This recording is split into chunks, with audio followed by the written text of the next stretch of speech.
Oh, greetings and blessings, part two. Can you hear me now? I can see the little green thing going down there on the microphone. Can you hear me, Isby? I have not a clue what happened. It just decided to not work. Yeah, it just decided to stop working. Just, you know, and I could, when you first said muted, I looked down here and it's got little green thingies down here on the little stuff, and it was off. So, okay, good. But I unplugged the camera, which is the microphone as well, and to see if it would reboot, and it didn't. Um, it just turned it off. So I just rebooted. Anyway, so probably good that I stopped there in that, I hit all the main topics and it was getting on to an hour and a half kind of thing. So maybe that was a good thing they shut me off. We can still chat about other stuff, but, you know, um, it's just interesting how things in the news, and I know, hey, Barry, thank you much, in, and I wonder, just let me see if it's Control B. Hey, Coleslaw. Oh, so the computer remembered the um, the Rubin report um, link that I put in, and the guy's good, and to subscribe and to listen, and he's intelligent and he's funny and witty, and yeah. I don't promote many people, but this guy, he hit this particular video today, and the way he put it together with interviews and so forth, and current news clips, he hit it out of the ballpark. I was like, this is worth sharing, really. Yeah, I'm still trying to figure out a lot of stuff. But Zoom and stuff. Yeah, a lot of it has to do with my not being able to remember is, bangs in the head and so forth. And I would absolutely, agree that I've had way too many drugs that I should not have had over the years. But in trying to, be better, uh, you know, there's a lot of ST. Did I say Ola again? Coleslaw. I'm waving at you, Barry and Miss Pearl. Thank you all for being my friends. Honestly, um, to the point of sharing too much, you know, information or pictures around the house. I really do want to upload these videos I took with my camera. And oh, Barry, did you get a video in your email that was sent from my phone? Did it make it? Because I sure watched it, upload it on my phone. I wanted to see how long it took. It took a while considering, but it was on the Wi-Fi, but I think it was a 7-minute video, and it just kept uploading and uploading and uploading. Did you get it?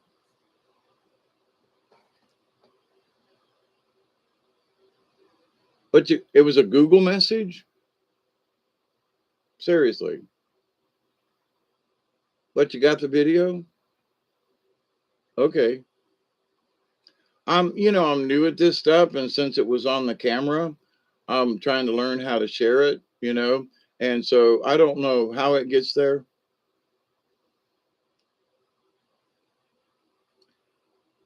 I would agree with you, Isby, that there are some changes. It was clear and visible. Cool beans. That was just before you called me. That video I sent you down in the woods is what I was doing. That's where I was.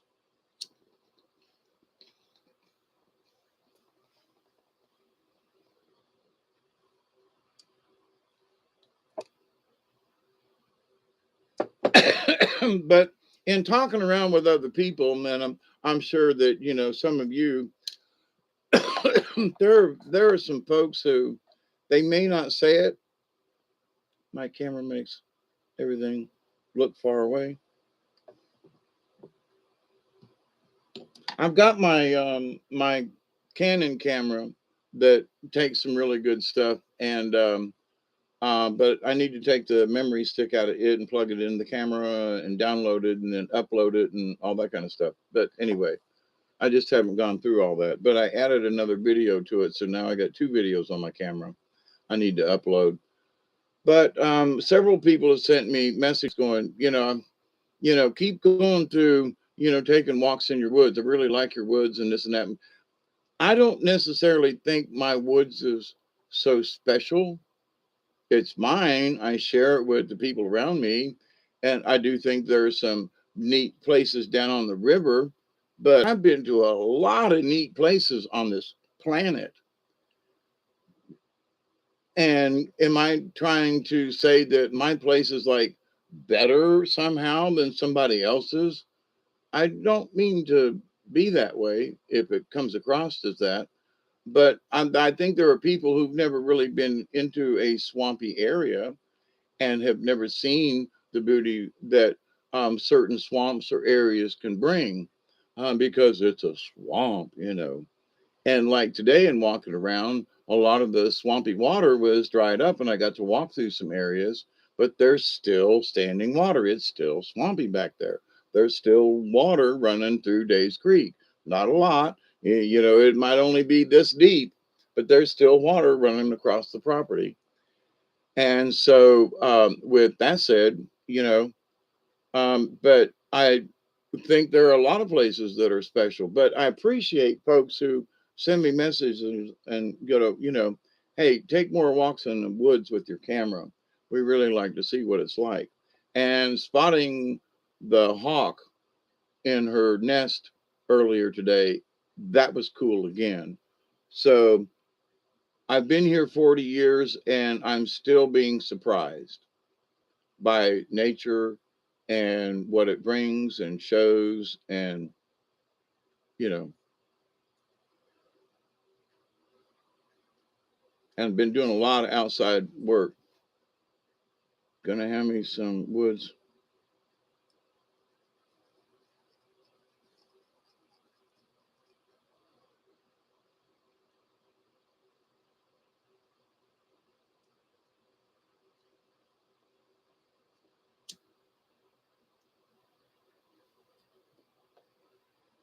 So, and watching the underground news, as it were, listening to ET stuff, and the date of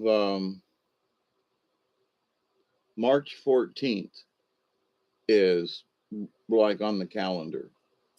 And what's with March 14th?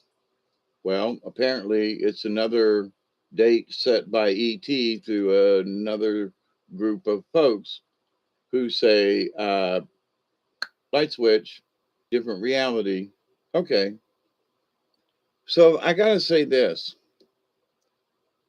Since we've done this major landscape work here on the property, I absolutely feel like I'm living someplace else. I'm still in my house. I still have my little yard, but when I look out across the property that once was very bushy and I couldn't see very far and all, etc., and the fact that it's open now, like it hasn't been open in 40 years, and it's never looked like this because it was always something else.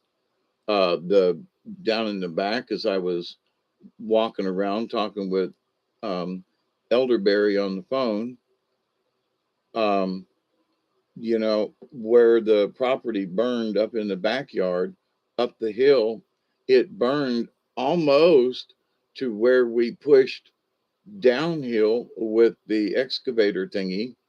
And so it's like a really open trail spot now that, oh my God, that isn't goopy with where it isn't too wet, because there are some really wet, gooey places in my backyard. And so, as a consistent trail, I always try to pick the least gooey.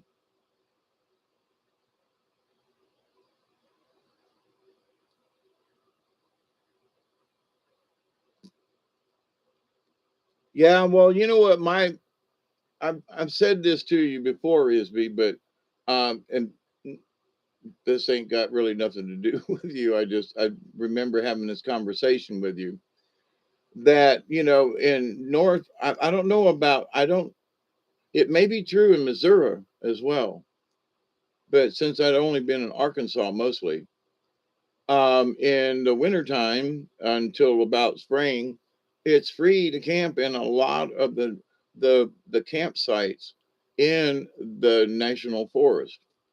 So you can go into a campsite and it may just be primitive toilets or whatever, and and a spigot for water, which is camping, but that you don't have to pay anything. And so 4 to 5 months out of the year, it's free camping in the Ozarks. From my point of view, my issue has been I haven't been able to get there. you know. So, but yeah, and now that I know somebody up there, if I could ever get a vehicle to go that far, I would damn sure be visiting my bud up there, Mr. Barry. Absolutely, I'd come up and visit you in a heartbeat. You know. But things the way they are at the moment, we'll see. I ain't counted it out yet because I swear I want to go back up Panther Creek, and if I have to crawl, I want to go to Indian Rock House. Again, at least one more time before I die.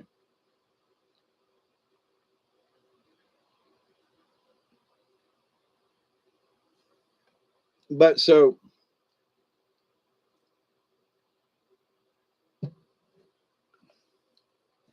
there seemed to be underlying all of this, like the world's coming in to an end, and oh my God, the prophets.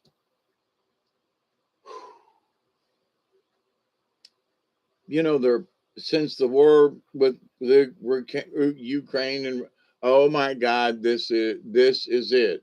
This is the catalyst for the end of the world.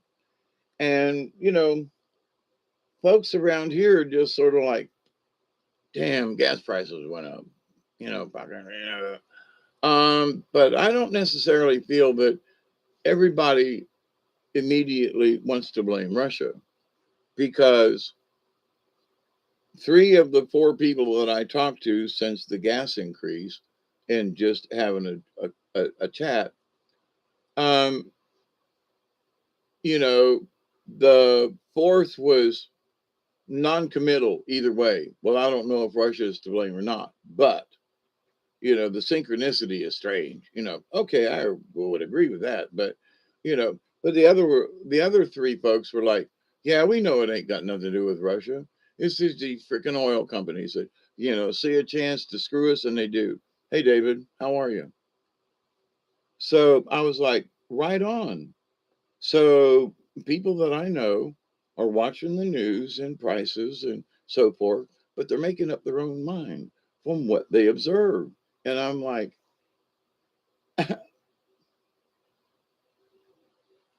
driving, not boat.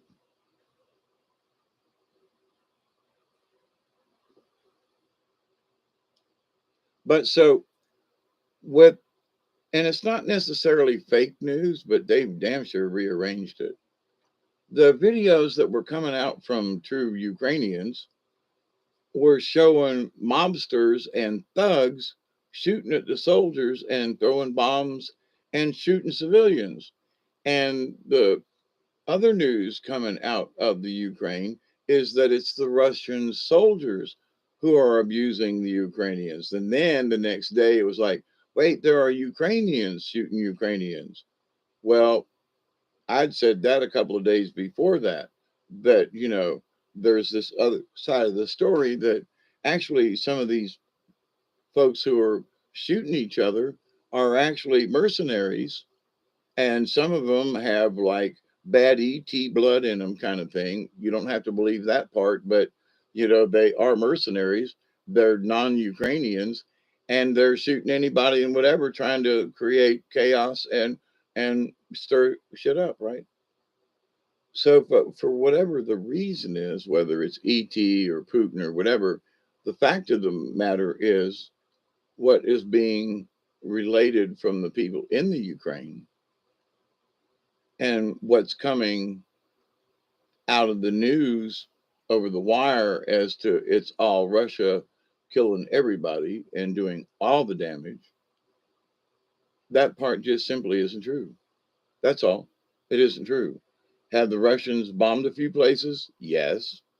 Have the Russians probably killed some folks, maybe on purpose or not on purpose, thinking whatever. But yeah, hey, ST, the irony is that the series neighbors ended this year.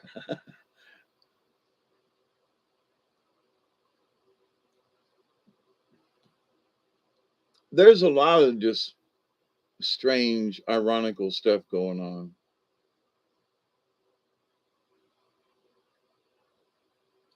So, um,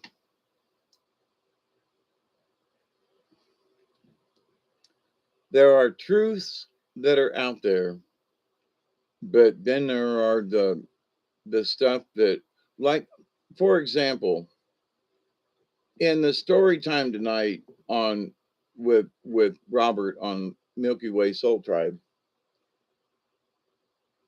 it was about the Cherokee, and that several years ago there was this on NBC News kind of thing about how they found this underground tunnel that led into the mountains from a pioneer home in Cades Cove. They showed the house. I've got pictures of this house somewhere. I've been in it, walked all around it. They used newspapers for inside wallpaper to cover the cracks in the boards. I mean, I remember this house and where it's located in Cades Cove. And here is the U.S. Forest Department found this cave entrance under this house through the floor, and it led into the mountain. And that's all they ever said about it. Now, where'd this cave go? Since it's Cherokee land, or it was, and now it's National Park Service, what the flip did they find in that cave under that pioneer home in Cades Cove, Tennessee? Not another word. Okay, so the truth is out there, but we ain't getting it. You know, somebody's been in that tunnel, somebody's been in that mountain, somebody knows something that we don't know because they ain't made it public. So there are lies on a lot of different levels. The story is out there. Is it? Yeah, well, they mentioned it. They said it was there, and then it's not there. So if you don't remember the conversation they had or the article or whatever, it's really easy to like, well, that must be a figment of Dave's imagination, which I got one. But when I saw that house on the news and knew that I had video and pictures of that same, I was standing in the same place as the ranger was. I was standing over the hole of this cave, and I'm like, I can't. How many times did I go in this house? How many times? Oh my God, and I was standing right there. Anyway, so the coincidence thing, other people probably walked in there and didn't pay attention, but there was this one particular house that just kind of just drew me. I just liked the spot. It was the thing with blah blah blah. I liked it where they used newspaper on the walls for wallpaper, and and that was the house with the cave under it. Now, I bring that up because in the Cherokee stories that they were underground places, and that all you had to do was to find a spring or a hole or whatever, and you needed a guide into those underground places. So, wait a minute. So the legends say you can find a hole and blah, blah, blah, or a spring or whatever, and you need a guide. Then later on, they find this hole in Cades Cove. So what? So the legends were true, is the bottom line. Period. The legends were true. The holes in the ground, and you needed a guide, and somebody probably needed to show you around down there. Now, whatever else is down there, we don't know because they ain't said, and they ain't made it public.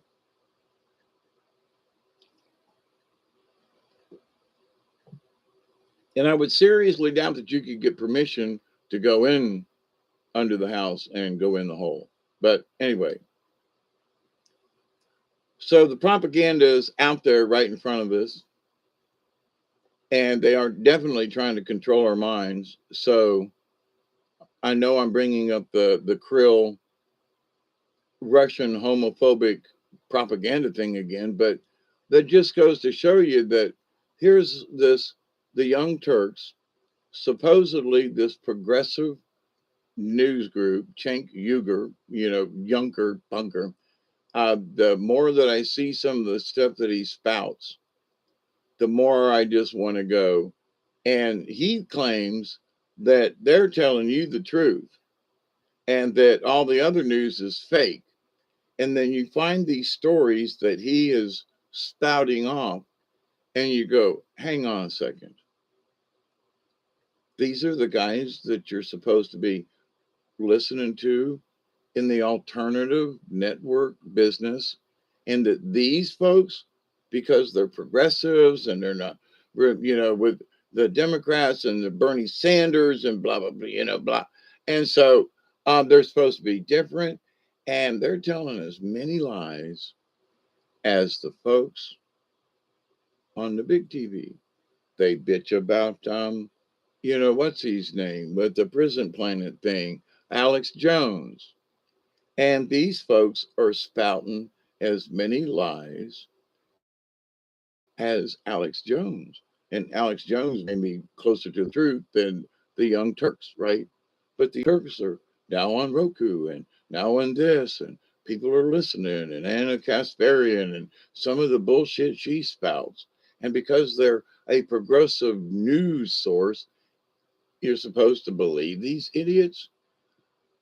So, I have to listen and keep an eye out because they do stupid shit all the time. And there'll be all them young Turks and all that, they got this, and they're progressive, and they're a bunch of lying bastards trying to get click points. I mean, and it's becoming so much more obvious that they're not reporting the news, they're distorting the news right in front of us every single day because they're going to choose whatever this other thing is, give it their twist, like the Russian Pope. Duh, is anything he says is going to be Russian propaganda because he's Russian. And anyway, they did tell the truth that in a way that Putin and Krill have been working together to open up Christianity again in Russia. Oh my God, what a sin, right? But anyway, um, the spouting of the fact that our energy issues are directly tied to Russia, when in the previous videos I read off some facts, and that Russia provides only 10% of the total gross output of the planet. 10%. 10%. But they're one of the top leading producers of oil, which that statement don't make sense. So they're top producer, but only produce 10% of the world's total, gross of oil.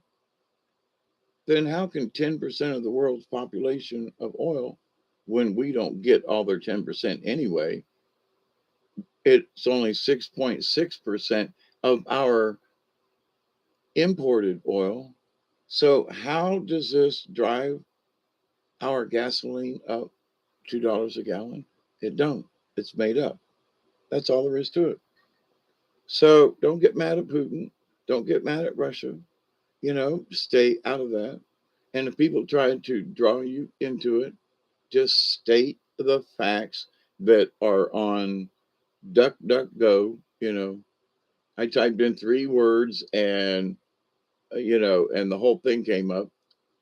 So there's too much proof already out there that what is happening in Russia ain't got squat to do with the prices. So now what else is out there? All right, well, many states are trying to return to pre-COVID issues, right? But there are strongholds of people, like down here in the South.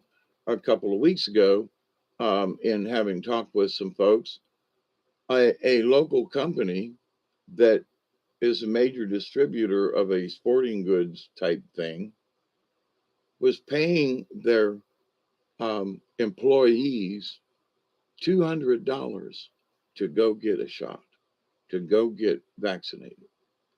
And folks were lining up to get that $200. Now, where was the company getting the money to give their employees $200 to go get shots? And for what purpose? And what's really the method behind that?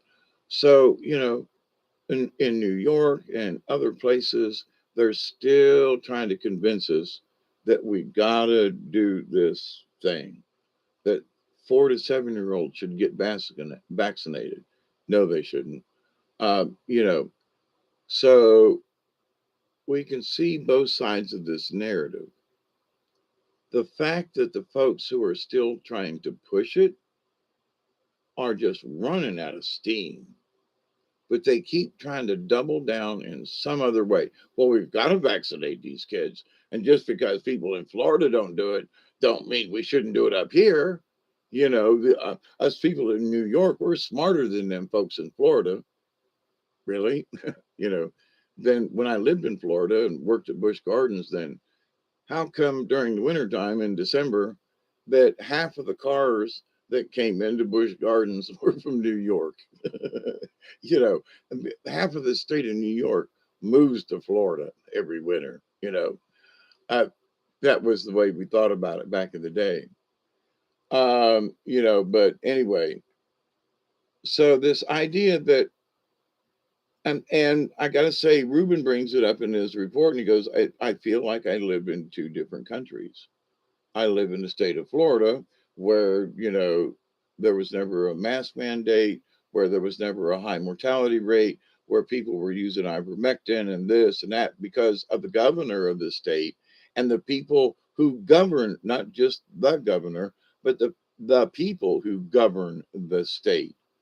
You made wise choices, and the people of Florida have not suffered because there'd be piles of bodies everywhere, right? And all this other stuff. There's no proof, right? And so the proof is that they took measures. They stood behind the people of Florida. The state is booming where other states are not, as far as employment and stuff like that. Um, there are no state taxes. There's no property tax in a lot of places. Not everywhere, but so in a lot of ways, state of Florida ain't bad, right? I don't know if I'd move 40 miles south to go back into Florida, but okay, it ain't far for me to go where I live now. Um, but the idea though, I'm close enough to smart people. I'm close enough to Tallahassee. I'm like, okay, that's enough for me. There's smart people down there. They get it. So I don't feel like, of course, when I was up and around Atlanta with my niece last summer, them folks up there were not paying attention to what was going on then. And I would bet you that 6 months later, they're even further away from where the general narrative is. So people in general have woke up and listening to the ET folks who talk whatever, right?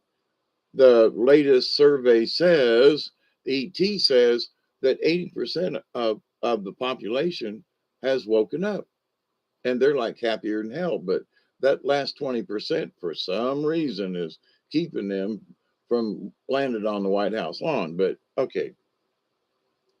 So, but interestingly enough, one of the channels is that March 14th is when some stuff's going to happen. Change, event, flashlight, don't know. We go to second Earth, I don't know. But March 14th, okay, we'll put it on the calendar and see if anybody remembers previous, right? Or if anything's changed. But I do have to say that this springtime, there is definitely some kind of change in the air. Don't know what it is. Last year at springtime, my remembrance was that I was really lethargic. I didn't want anything to do with the lawn, or, I was finding blackberries and things, and my interest came back last spring, but not near as sharp as this spring, and the large transition that I've already made so far here in just these last couple of weeks. And so there are changes coming because there's already been changes started. Now, not just here on my place, but with other people that you watch and listen, and folks getting jobs, things changing, Starbucks hiring people at 16 bucks an hour. I worked as an engineer with, 30 years worth of experience, and my top salary was 17 bucks an hour. So Starbucks is starting out their people at a salary that's greater than 25, 30 years worth of machining experience and engineering and that type of thing. So Starbucks employees are more important than an engineer. That's interesting. Now, it's been a few years, but to the point though. So there are folks who are happily making 19 bucks an hour at their jobs. And I think that's a good thing. But at the same time, like these two Fig Newtons, if, for those of you who weren't here earlier, this is the one I just got, and this is the one from the last batch. And this one is obviously smaller than this one. So within one batch of cookies from the local cookie store to Dollar General, this is an obviously smaller cookie for the same price. Now, they didn't go up on price. That's okay. And I don't mind that they're smaller, but that's what they've had to do. So, how many other people have noticed that the Fig Newtons have changed in size? You know what I mean? The loaf of bread is smaller. There are lots of other things that they, in order to not drive the cost up, which I think is a good thing, don't get me wrong, they've made the containers smaller. Folgers coffee, that now the containers are this size, so you get less coffee and you're paying $2 or $3 more. Now, for those of you who like coffee, I would strongly suggest that you buy some now. I got several.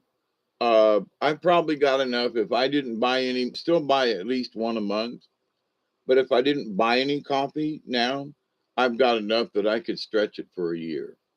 I wouldn't have as much coffee, but I've got enough bought up over the last couple of years to where I saw where coffee was going to be an issue. And guess what? It is. And if you don't get a couple more stocked up on your favorite coffee and there ain't none, or it doesn't come in, or the prices, instead of, it used to be $6.50, $7 for a container. Now it's 10. That $10 could be 15 in 3 weeks. So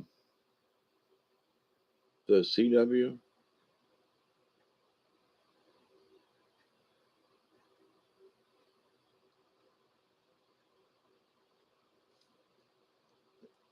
So one of the things about waking up, the subject was, so there are people who woke up, and then there are people like I say us, in that we woke up, but we understand some stuff. We just didn't go, oh shit, these guys have been cheating me all my life. Oh shit, the IRS has been stealing. Oh shit, the government's been, oh, that's woke up and the realization that, holy crap. But then there's waking up, and then there's waking up and then understanding at least part of it, right? Now, why they do it and what they do and all this, we just know that there are, I'm going to just say oligarchs, that in their mind, in their world, in their head, they own the planet. And Bilderbergs or whoever, the oligarchs. Okay, there are family names we over here in the U.S. have never heard. Hey, Alex, how are you? Good to see you. But there are folks overseas and in Europe and in places that there are old families we never heard about, whether German or Italian or a Russian, or it doesn't matter. They're old families and have, you know, um, controlled things like the mafioso for a long time.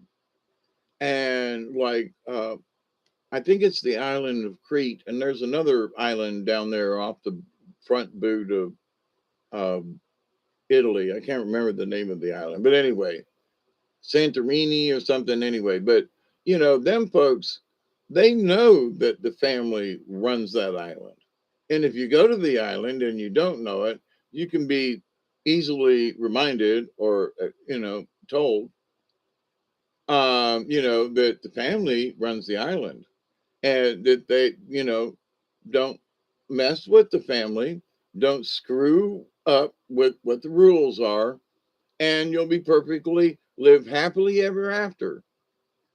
But is it controlled? Yeah. But is it controlled in such a way that, you know, there's gun fights on the streets and there are bombs going off? And no, I mean, but is are those folks quote being controlled by the Don?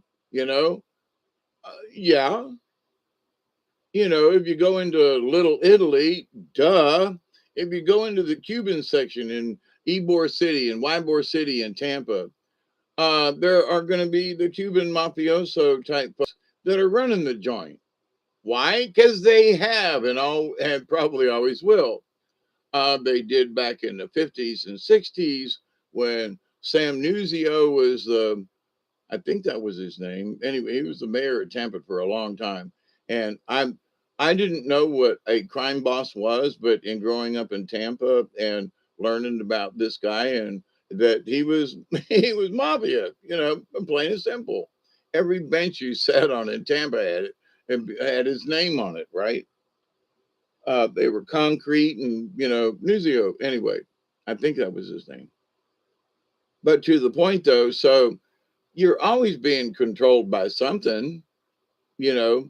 But how bad is that control? Well, if you live on this island and you know that it's Italian kind of old mafia that goes backwards, not just 50 or 100 years, but centuries, maybe even, 1,500 years. So you go to that island, you're going to do like the Romans, when in Rome, do like the Romans. But if you're in Rome and the Romans don't do it, then you shouldn't do it either. You know what I mean? Whatever that might be. So there are rules everywhere. So if you go to a town, you go by those rules. If you go to this state, you go by those rules. If I go over to Alabama, I'm going to be subject to Alabama state highway laws, not Georgia, not federal, Alabama. And when I cross into Alabama, I'm also going to travel into a different time zone. Okay, for me. So now not only am I going to change jurisdictions, state properties, or whatever, and rules and regulations, which because I'm from Georgia, I don't know the state road laws in Alabama. They're similar, but they're different. So Um, in Georgia, it might be okay to drive down the road with the window down and wave at folks and go, "Hey, y'all." In Alabama, that might be against the law, or it might be reversed. But anyway, but to the point though, so when you change jurisdictions, when you go to another country, when you go to another city, when you go to another county, when you go to somebody else's house, you go by their rules, period. And so folks should not get upset because they go somewhere and these are the rules, you know, then leave, don't go. But I like the view, then shut up, you know. But anyway, so there are things about stuff like that that this is so bad when actually it ain't as bad as they try to make it out to be. The law in Florida about the say gay, no, don't say gay rulers. It ain't that ain't it at all. And there are gay people who are trying to tell other people that ain't what the law's about. And so, I mean, a lot of different stuff. So, like folks down in Mexico, they're doing videos of flying saucers going in and out of the big volcano down there outside of Mexico City. There's all kinds of ET flying around down there. I've talked with friends of mine over the years that have come from Mexico, went back to Mexico. We've chatted over the years, and they believe in ET. Oh, ET fly around Mexico all the time. Cows mutilated, blah blah blah. And but if you were to hear it from the news in Mexico, yeah, they do talk about it. And there's this famous Mexican guy that talks about ETs and stuff all the time. Yeah, but I mean the people of Mexico believe it, not because of some TV personality. It's because they've seen them hover, they've seen them land, they've seen mutilated cows, and a lot of Mexican people are just like, oh yeah, they're up there all the time. Where, you know, American folks are scared to death of this. It's common to a lot of the pueblos and folks in Mexico.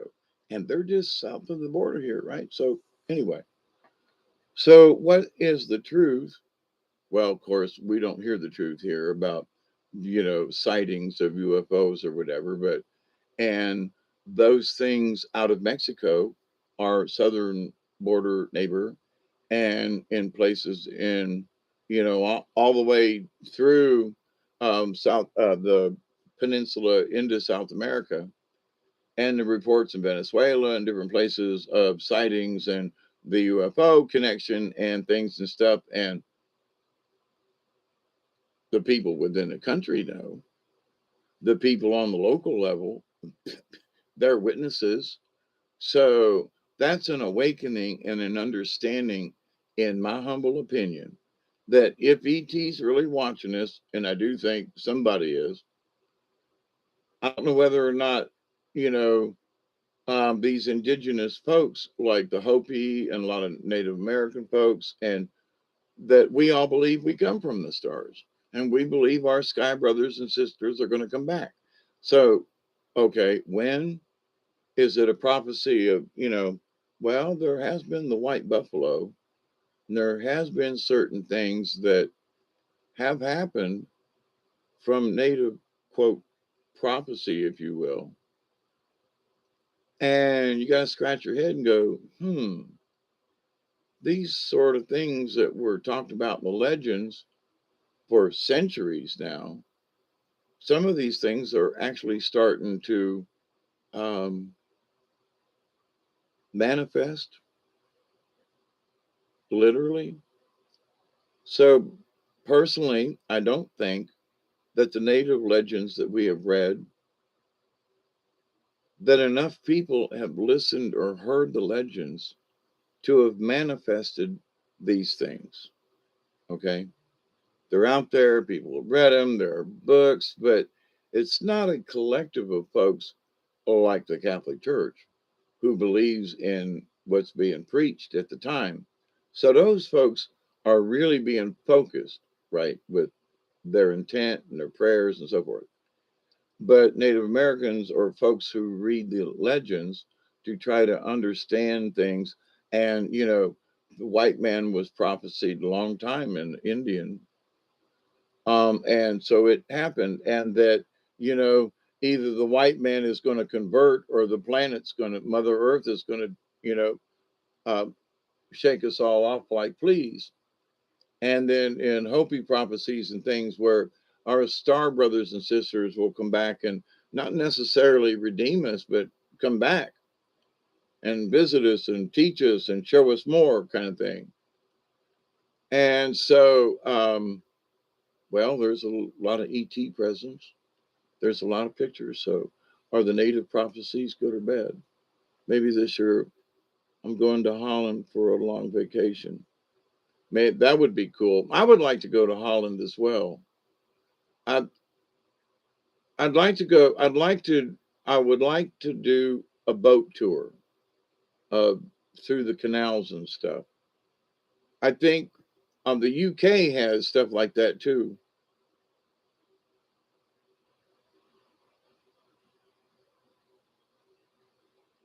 Has to be reread. Yeah, Esty, you talking about the legends and the stories? Yeah. But here's the thing, not enough of us have consciously heard the story to be able to manifest what the legends may possibly uh, prophesy, right? So whereas the Bible, everybody's focused on the Armageddon. So you've got this book and a belief system, so they can manifest the end of the world because there's so many of them that figure that they've got to complete the end of the world has to come because they said so in the Bible, and it ain't gonna work unless the Bible and the ending comes the way they said it was going to come. It's going to drive the bad guys nuts if this don't happen. And what's happening is there's enough of us woke up who don't believe the line, who are still finding spirituality in lots of different ways, or are still learning to be kind to one another, despite the COVID and despite the this, despite the government, and that despite their best efforts, we haven't started a civil war. But there are a lot of truckers on the highway. And in a lot of ways, that's a revolt. I support my trucker friends. If Al is involved, he's on the road and in a truck, so I support him for that.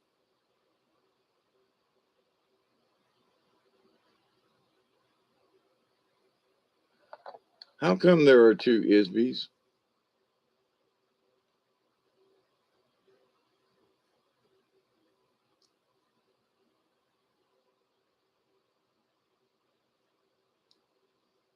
Oh my God, I missed it. I see. Now, Denmark, Holland, Sweden, up in there. I would love, because it's a beautiful country. I would like to go where the Vikings were. You know, um, I would like to go up to Scandinavia. I can't remember who it was. They got thrown off of YouTube because of their points of view, political and stuff.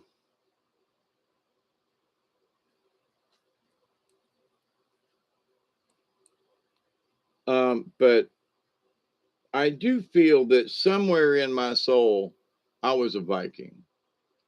I mean, I don't necessarily know if I was a berserker, but I just feel like I have, been on a Viking boat. That there are just certain things I just feel like I was a Viking, and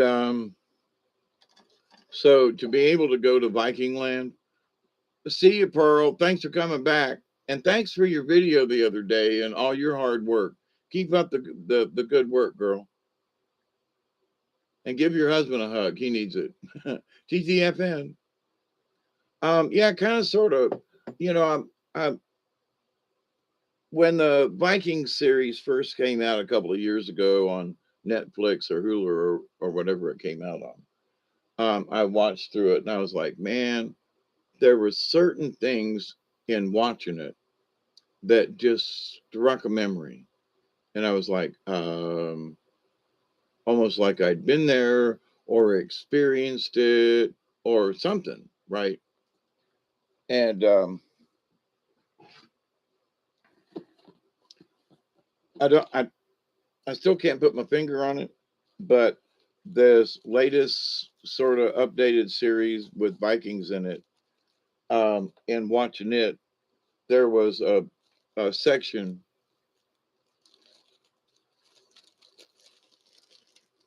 um,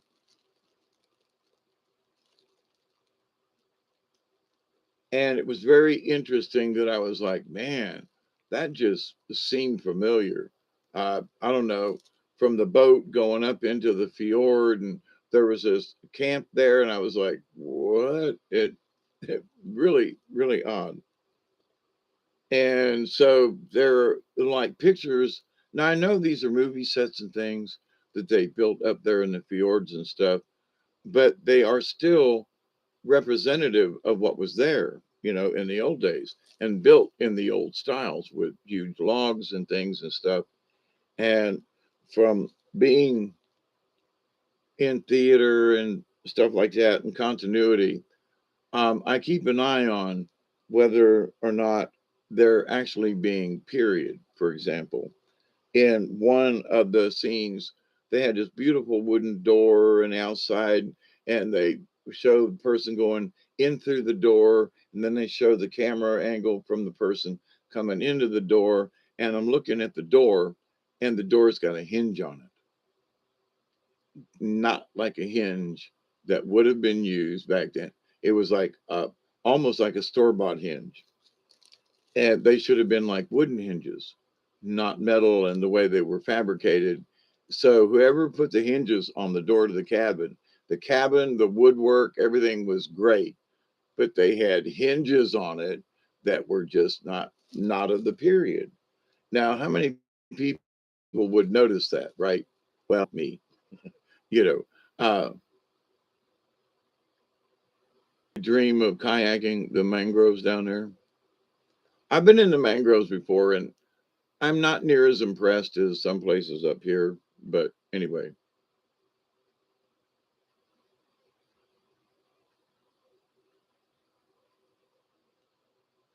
But anyway, but generally, some of the sword fighting and stuff, I was noticing how these two folks went at it, and having had sword fighting experience and being taught from a master armorer from Florida State. Um, I'm not an expert, but I can catch things that, like, that's looks really fake, but that looks really real, and how fast they strike, and where they strike up, two, three, four. There's a pattern, and then there are sometimes where it's like the sword fighting is just like pathetic. And but some of the sword fighting I've seen recently with some of this stuff is actually it's excellent. I mean, I always liked a good pirate show with some swashbucklers. Um, I live having visions sometimes in a quick flash and become a bit longer. Yeah, and that's one thing too, that there have been questions in chat rooms and things here since the first of the year, but I would say in the last month the topic has come up more, and it's basically a question in that, hey, so what's going on in the dream time, in the dream world? And if we're Native American thinking, what's going on in the great mystery? What's going on in the dream time? Uh, and there are folks who are having little bits of dreams, they're having longer dreams. I know I had a dream the other night. I woke up from it and I was like, well, now that was an experience. And for a minute or so, I remembered it. All I can remember of it now was that I had this dream that when I woke up, I was like, now that was interesting. You know what I mean? It's just a fragment of the memory. But the fact that, you know, several days later, or maybe a week, I can remember that I had the dream that it made me feel this way. You know what I mean? So I might not remember what the dream was about, and it didn't seem really important, but it was very pleasant and very fulfilling or something. It wasn't creepy or freaky. It was a little odd, but I think it was odd because it wasn't odd or creepy or freaky. The fact that it was like normal. And I woke up going, wow, you know, that wasn't creepy or freaky. That didn't blow my mind. That didn't, creep me out. So, I don't know how it is for other folks, but lots of other folks in my observations, especially like I said in the last 2 or 3 weeks, has been that their portions of the dreams are very vivid and they can remember them in the morning or wake up and you remember it and go, wow, that was really vivid, and go back to sleep. But then you can remember what it was in the morning that was so vivid. You know what I mean? Where a lot of times the memory just gets forgotten. And so the fact that folks are having the dreams, little snippets or whatever, and not necessarily bad, but really clear and vivid, but that um, some of them are being remembered. So there is a consciousness thing going on with the dream time, the unconscious conscious that's always on. I've talked about this in the past. The subconscious is always working. So uh, the idea that somehow these memories or whatever we have in our brains that come up or disappear or whatever, but so our unconscious is connecting with the conscious mind and leaving little clues of something, right? And the fact that we can remember these little clues, whether they really mean anything or not, we'll see, right? But in the afternoon, like the other day, I can't remember it now, but the other day I was like, man, that little itsy bitsy part of that dream, that was really clear and thing and blah blah blah. And I can remember it now in the afternoon and recall it versus I wonder what that dream was, which is like I think I could remember it, and you kind of toss it around and you're looking to see if there's some little thought connection that can bring up a portion of whatever that dream was. Now it seems like for me and my observations of some other folks, is that they're having a similar experience in that they remember these little tidbits right after it happens, and but they can recall it later on, and it's just as vivid. That's just curious, that the subconscious and conscious minds on a lot of us are being affected. So is this a cosmic wave of energy that's allowing each of us now to, is this part of the big event of waking up, in that we get these little tidbits, and now we're remembering these little tidbits, they're becoming clearer, and we feel somehow connected to the dream time. There seems to be something in the dream time that's important to us now and other people. So is something up?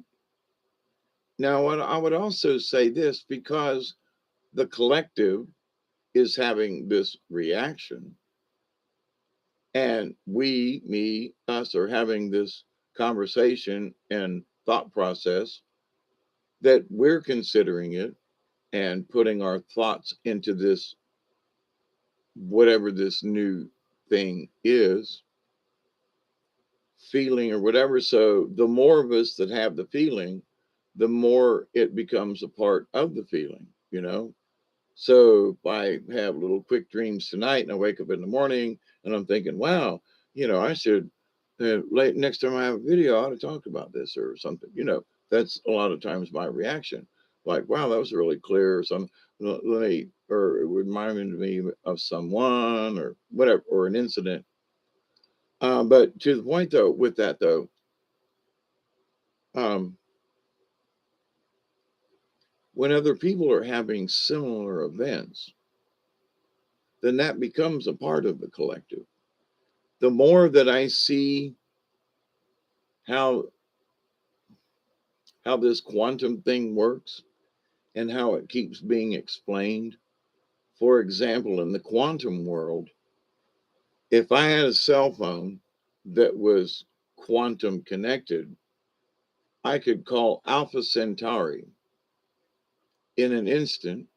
It would be in real time, despite the distance, and there would be no lag. Like I do this video, there's a lag by the time it goes down the line, out to the thing, and around to the internet, and back through the speakers. There's the time lag, and it ought to be. But in the quantum world, it's instant, it's just there. There's no lag time, because it doesn't go through space. Quantum connects to the other point. So there's no distance between them. So calling Alpha Centauri would be as easy as getting on a walkie talkie and talking to a friend of mine in the yard. Despite the distance, it would be that instantaneous. It would be that quick. There would be no lag. So now that's just interesting. And there is no lag time. So in the quantum reality, which is the dream time and the great mystery in the legends of the natives, the more I just allow it to happen, I realize that the great mystery is exactly that. It's the quantum, you know, it's the quantum field, it's the quantum thinking, and it's not necessarily a bad thing, but it is what it is, and it is instantaneous. When you have a thought about somebody or something, and Barry and I, talked about something today. And anyway, there was a synchronicity there. And same thing with my daughter, blah, a lot of little synchronicities that happen, right? So for those of us who are aware of it and are paying attention, those synchronicities are like, wow, man, there's a lot of shit going on, right? Now, is this part of the great mystery? Meaning it is part of the quantum, okay? So quantum in this conversation, quantum and great mystery, same thing. Okay. So in the quantum, it's instantaneous. So my daughter worried about me because I didn't call her back the other day. My fault. And then so when the phone rang today, I was like, that's my daughter. So in the quantum realm, it was an instantaneous thing. I couldn't get to the phone before it quit ringing, but I did call her back, right? So, but it was like at the time the phone rang, I was like, that's my daughter checking on me because I didn't call her back. And it was, right? Bing, instantaneous. There was no distance between the thought. She's in Pensacola, I'm in South Georgia. The thought was instantaneous. So, in the quantum realm, in that great mystery, the answers to some of our questions are instantaneous. It's not a long, drawn out process. Now, in our dreams, we may need to act out the message. We may, in our dream, for example, sit in a teepee and smoke a genuine peace pipe with elders because there's a part of you that really wants to understand that. When I was 13, the universe brought me to Poland, and I was there before I had to pull my. I was just once in the house. That's interesting, ST. I told this story, I don't know, a year or so ago, maybe, about a story that I wrote down in one of my little, daily planner books that I keep. And it was about And I remember it was about a vision that I had. And the vision was years ago. And I was down in the clearing, which is burned out. And I found my original pile of rocks, my original uh, stone circle down there, not a wheel, but a stone circle, my original one down there in the clearing where the portal is.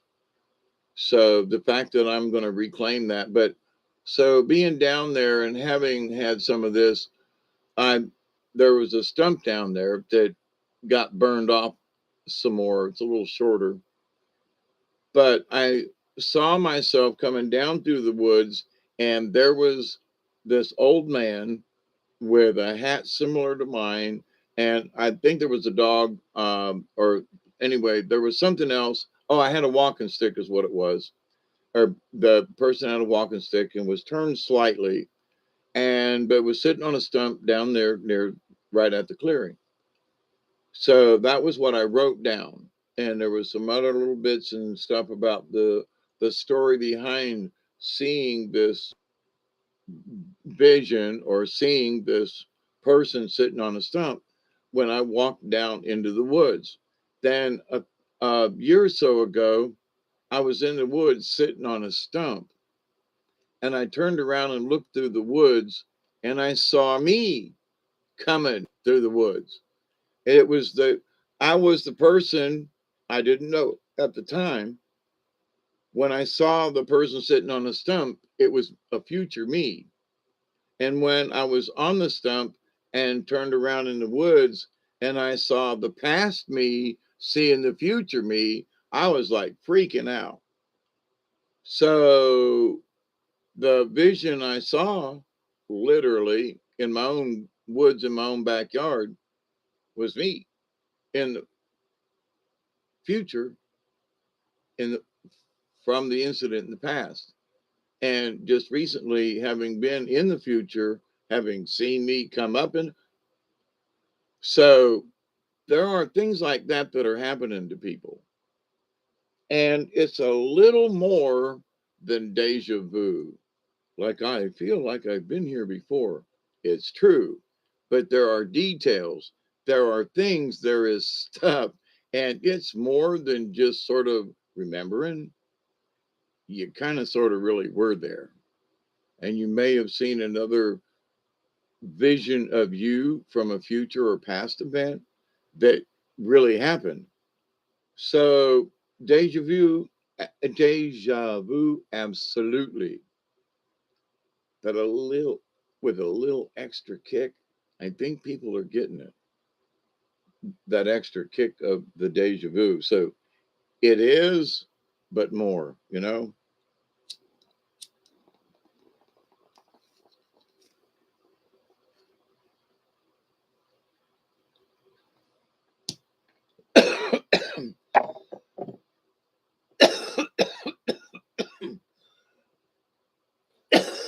Ooh, that was in an unmarked container. Ooh, that was a good one.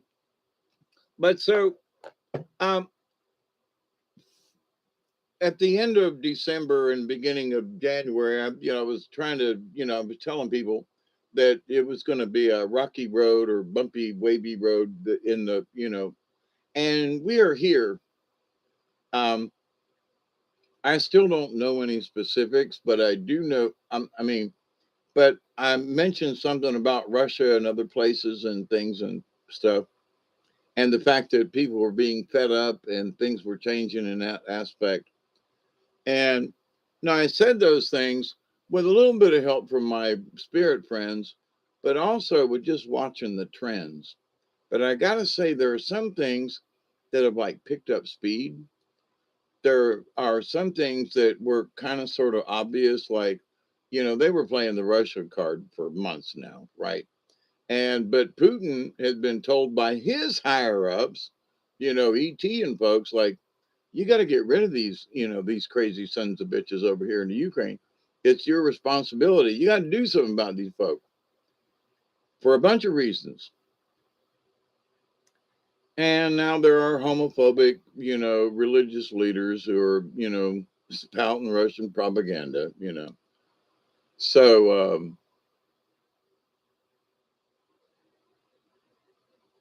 I see that there are people reaching for a stories across the planet to distort whatever the truth is, okay, for whatever their reasoning is. And maybe Cenk Uygur is so twisted in his mind, he cannot understand the obvious that Krill is a Russian from Russia. And the doctrine is no homosexuals.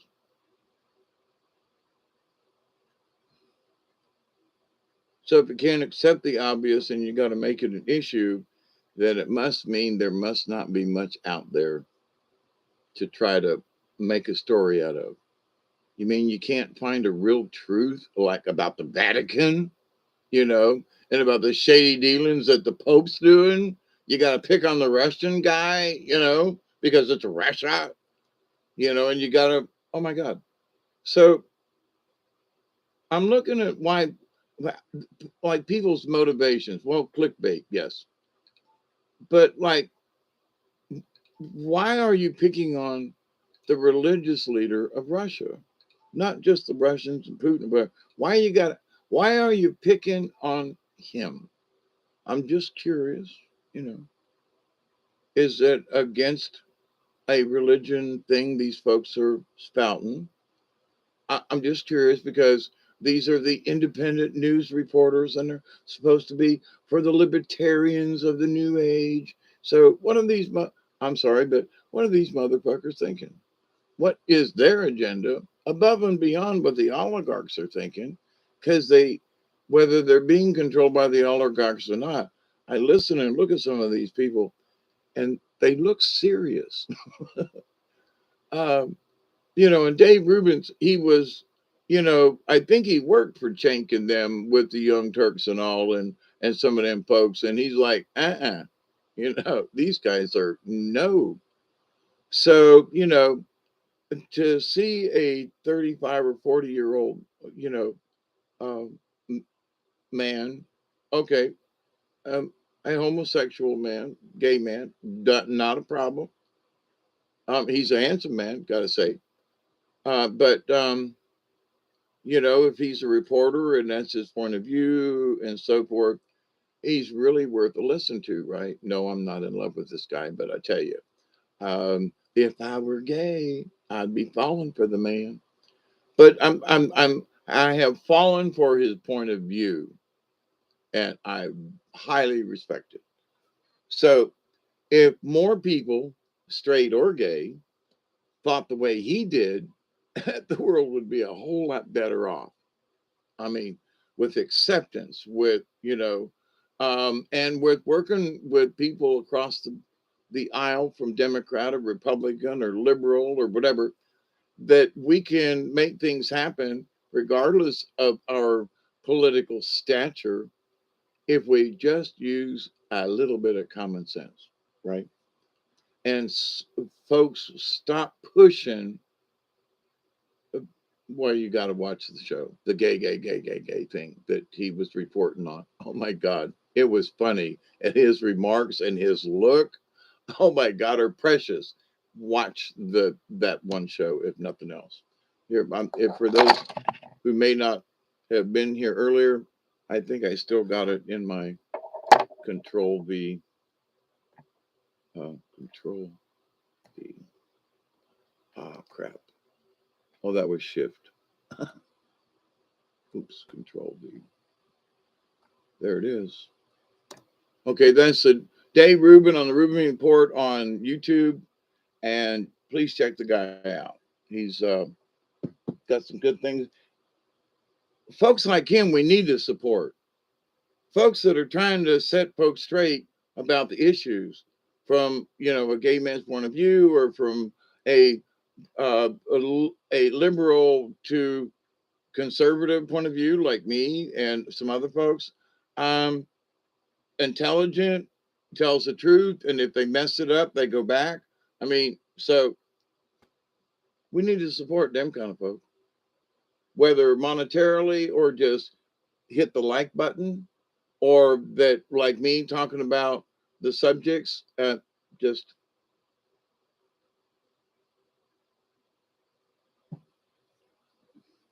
and he's funny too. He's got some humorous stuff too. Anyway, enough about Dave Rubin. But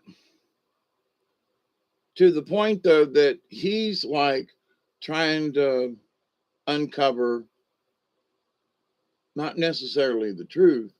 He's trying to uncover the whitewash. You see where their lie is about this when that isn't really true. Like the news was saying how much, we depend on Russian oil when it's only like 6.6% of the total import value of all the oil that we get in a year. 6.6%. Think about it. You know, in a 60-gallon tank, it would be like a gallon. You know, if you lost a gallon of gas from a 60-gallon tank, would you really miss it? Not so much. You know what I mean? Think about it. Um,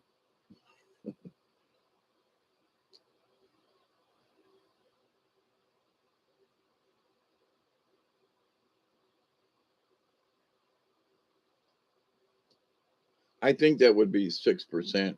Maybe I'm wrong.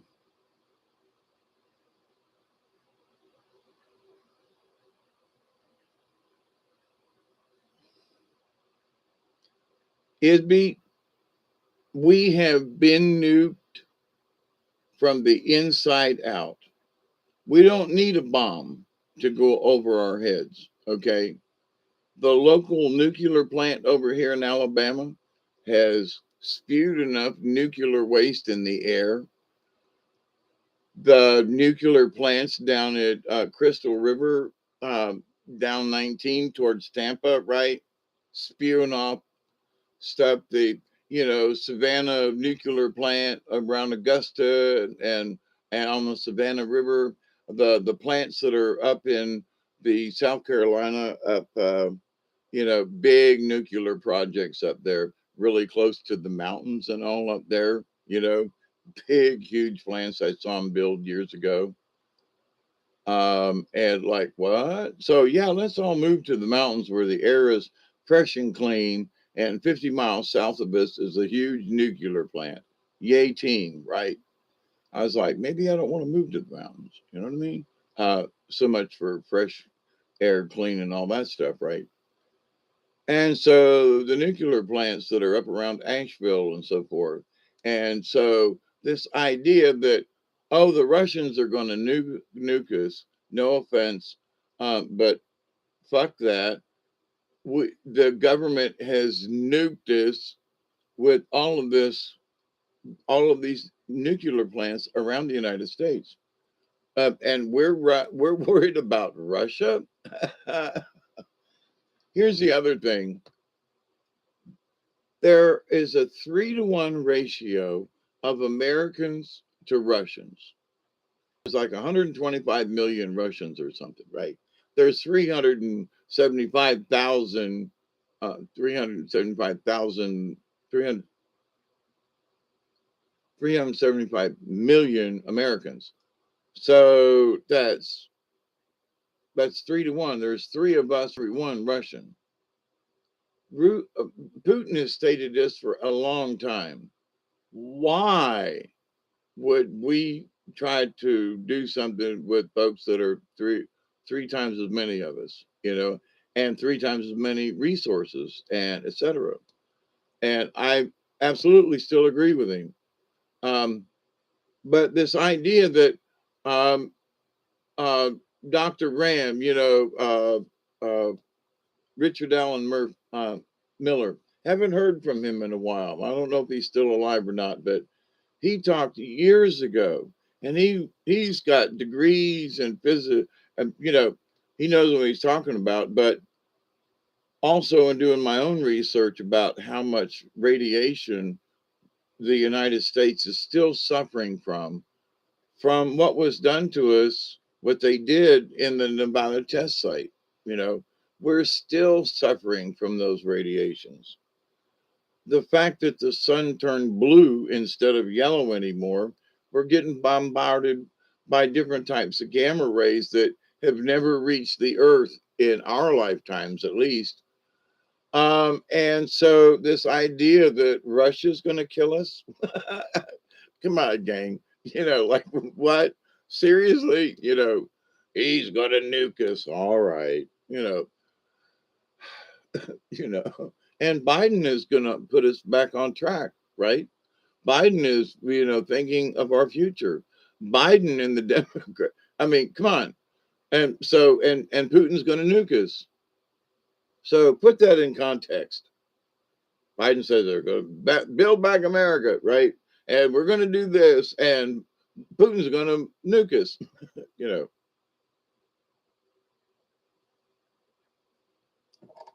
you've seen the programs where they can change what they're saying as they're saying it. Okay. So what's going on in the studio audience is not what's going out over the air. So the folks see the person speaking and hearing what they're saying in the studio audience, but what goes through the camera and through the audio enhancer and goes out on the air is not the same thing. Period. They've proven it. So, oh, but Putin said this. Did he really? I I'm sorry. Did he really? Have you seen the videos where the Pope comes to the out to the thing and he's waving and everything and he turns around and takes two steps and like just disappears, off the screen? Like, what? It was a hologram, you know. Oh, but those don't exist. There's so much proof that there is. So this idea, but Putin said it. Are you sure? Well, it's on the news. What? These guys have lied to us about everything. And but you believe that little news clip? Yeah, Putin said it. Okay, I'm just saying. All right.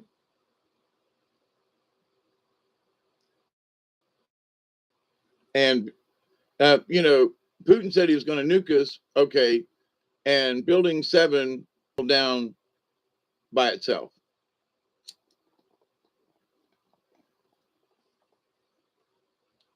Building 7 fell because of faulty wiring.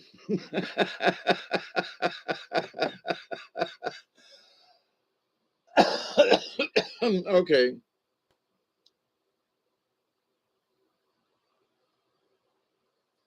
No, there's more to Putin.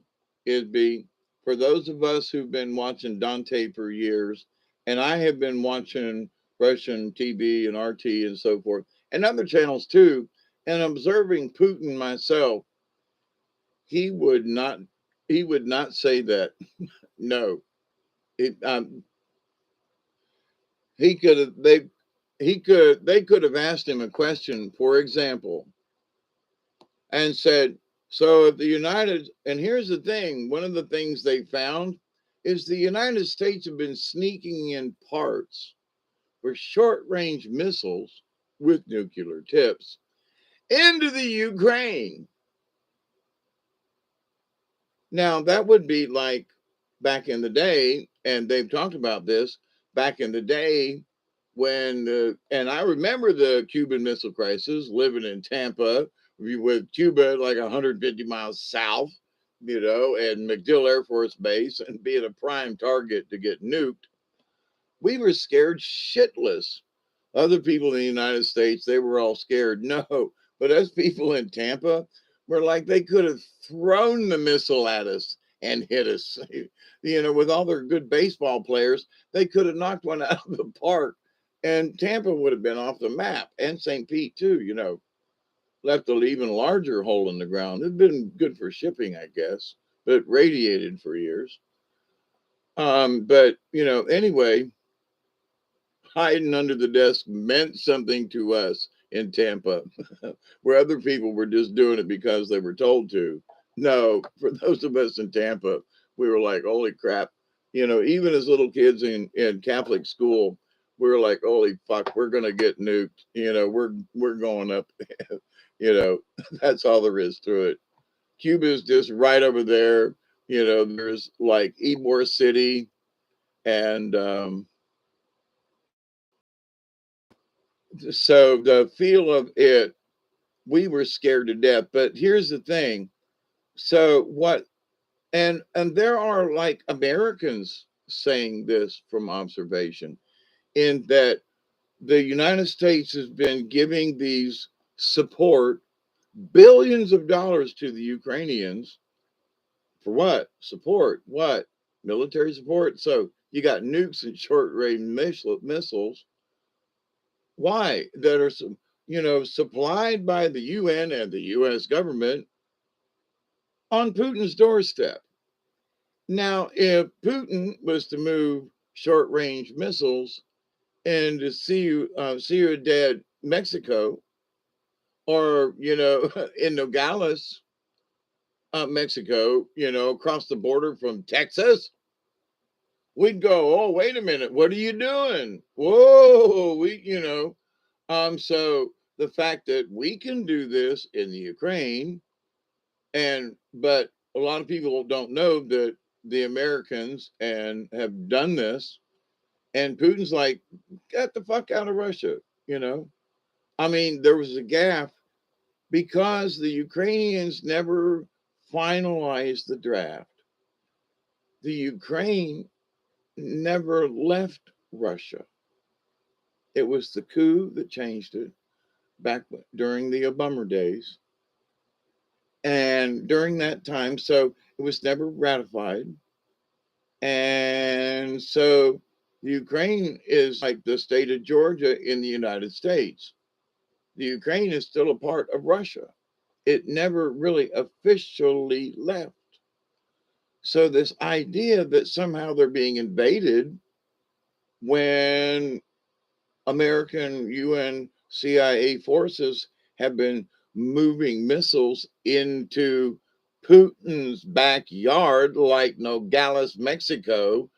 Come on. Wouldn't we be pissed? Oh, hell yeah. We'd be invading Mexico in a heartbeat. There'd be troops going across the Rio Grande, and people would go, what? America, Texas just invaded Mexico. Well, you goddamn right.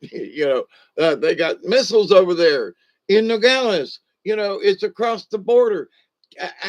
So over in the Ukraine, Putin's saying the same thing. And they want to ditch him for it. I'm saying, right on, dude, go for it.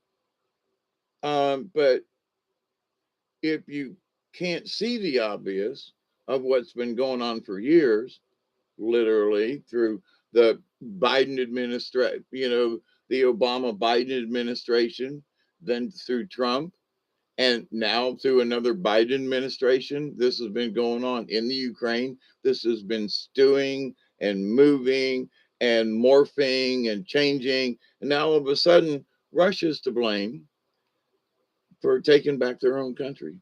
And Biden even said it as a gaffe. He said, Putin, Russia's invading his own country. Putin is invading his own country, which is exactly the truth. So, but anyway, so in this confusion, I mean, back in 14 something, there was a French writer by the name of Moliere, French. And he wrote some plays that are funnier than crap, that even today they relate. After 400 years, his plays and some of the things he wrote about still are relevant today, politically and greed and so forth. And I mean, just it's still relevant, which is like, to me, like, seriously? Yeah, it's sort of like Punch and Judy, 500 years later. So we look at the puppet show, we look at the play, and just say, it's Wag the Dog, you know, you don't wag the tail, you wag the dog. You know, you wave the whole thing and say, looky over here. And, hey, Steve, how are you?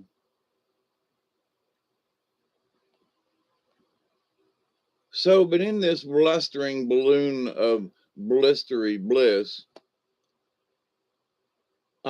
it's that the more that I'm awoke to it.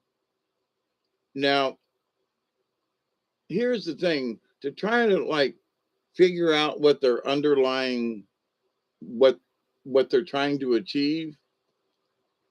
I'm still working on that, you know, but I don't think they know, okay, because they have this method. If you have obviously watched over the last few years with me or by yourself, in that they try this thing, right? And people buy into it, and then they, like the first year of COVID, everybody's ooh, and then this last year was like, nah, and this year is like, never mind, you know. And so, but they're still trying to sell the same picture that's worse 2 years later. You see, they're still trying to sell the same story, and it, sorry, ain't buying it, right? So they're still trying to use the same tactic. What is the definition of insanity? Trying the same thing over and over and over again, but getting the same results, meaning it ain't working. So, and they're trying a bunch of stuff. I mean, they're trying to modulate us with frequency and Wi-Fi's. I've got a cell phone that I have yet to really turn off, but it sits over there 6 feet away. It's on, but nowhere near my head. Um, and there are times when I scratch my head and go, why don't I turn it on off? Because I forget it's over there, and I go to sleep and it's just sitting over here, right? Plus, I'm also keeping an eye on, like, if I don't use the phone, how long will the battery last, kind of thing. So, like, if I go camping and if I left it on, and blah blah blah blah blah blah blah without using it much, how long? Okay, so but I'm still in the test phase because I'm not used to having a cell phone. So I still don't know how to send pictures and stuff, right? But anyway, I'll get to it one of these days. But so we are being bombarded by frequencies that are mind controlling us. There are flashing lights on certain cartoons and shows and commercials. I've talked about this before, but there some of some of the flashing lights and colors and picture changes and morphings and all that are happening in a way where before I'd kind of sort of get a little warning. Now it's that there's a fade out from the commercial, and then all of a sudden it's flashing lights and doom doom doom doom doom doom, and I don't have a chance. People don't have a chance to close their eyes or look away. You get hit for at least a second or two before you can react, and because I literally timed myself. And so there are some programs that if it's a repeat and they have flashing lights, I will, like if I'm watching a series on Hulu or Netflix or something, and it's the next episode, and if I know the intro to this program has flashing lights, then I turn it on and I don't look at it. I let it run. Sometimes I fast forward. There's certain programs and protocols where with my clicker, if I click 4 times, it sends it'll send me past the flickering lights, so I don't have to see it at all. I bypass it. Other times there's 6 little, you know, fast forward. You push the button and it moves so many frames forward, right? Um, it's not really fast forward, but it is a skip forward. But anyway, so I've learned that I can avoid especially repetition things like series. If it's coming on, I know the first, first minute or two, there's a song, flashing lights, color changing, morphing. And I personally can't look at it because it triggers me. Okay. So I avoid it. Right. But then in watching certain things, um, they do the flashing, changing, morphing stuff just without any warning. There's no way to like get away from it. You're going to get zapped for the first 2 seconds probably before you can have your eyes closed and avoid it.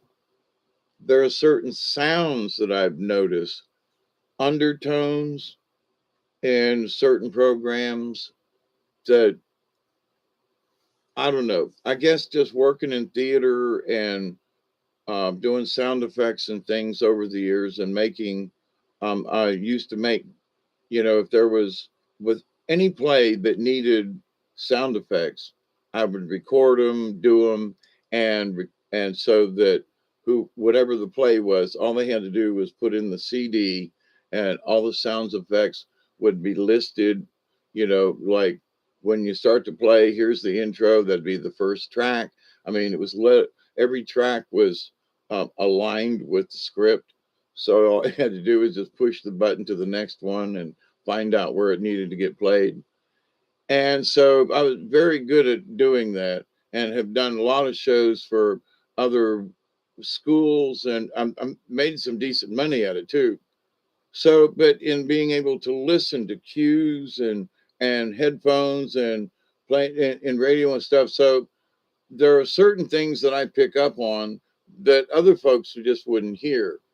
It's sort of like listening to an oboe in an orchestra and being able to pick it out. But I learned that in Tampa Catholic and during humanities class. But they taught us to just, okay, here's the orchestra, here's Beethoven's Fifth or whatever. Now I want you to listen for the cello. What?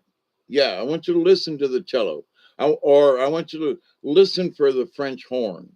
Or I want you to listen for the viola, not the violin, but the viola. Well, wait a minute, that's so kind of sort of sounds a little like a cello, but yeah, but it ain't. But so, but then you learn to you can hear it all, but in the chaos, you can hear a specific instrument. You can hear the oboe. You can hear the melody. You can hear that. You can hear the triangle in the background that is so minute that goes ting, ting, ting, tingling, ting. And so when you train to hear and split the sounds from listening to an orchestra, and so I can listen to a track of music with several instruments or whatever and listen to the whole thing as a song and go, wow, that's cool. And then listen the second time and hear a bass note or a drum or something that's subtle that when I listened to it the first time, it was part of the song. But now my brain is singling out, it's like this track. So in playing with music tracks and so forth, I've got uh, two 4-track recorders. I mean, physically 4-track recorders. One's an analog and one's a digital. And then I've got my computer with like 125 channels. So you input a harmonica on channel 1, you input a vocal on channel 2, you input a lead guitar on channel 3, and you input the drum, a snare drum on channel 4, and you input a bass on channel 5, and then you input another vocal on channel 6. And then as you each one of these channels has its own instrument, then in mixing it down, if you want the bass a little louder, then you bump it a little. Some if the bass is too much and it's overpowering and you can't hear some of the vocals, you bump the bass track down a tad and you bump the vocal that's weak up a tad.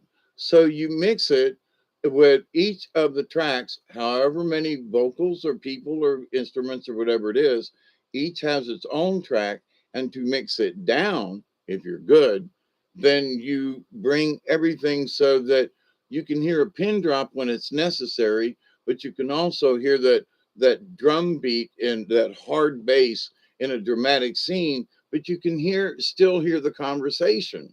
There's so many times now when the music background is so loud you can't hear the people talking. That's bad mixing. Oh, but it's a good program. Don't care. That shitty mixing. The music bed is so loud you cannot hear the people. No, no, no, no, no, no. That's bad. No offense, but fuck you.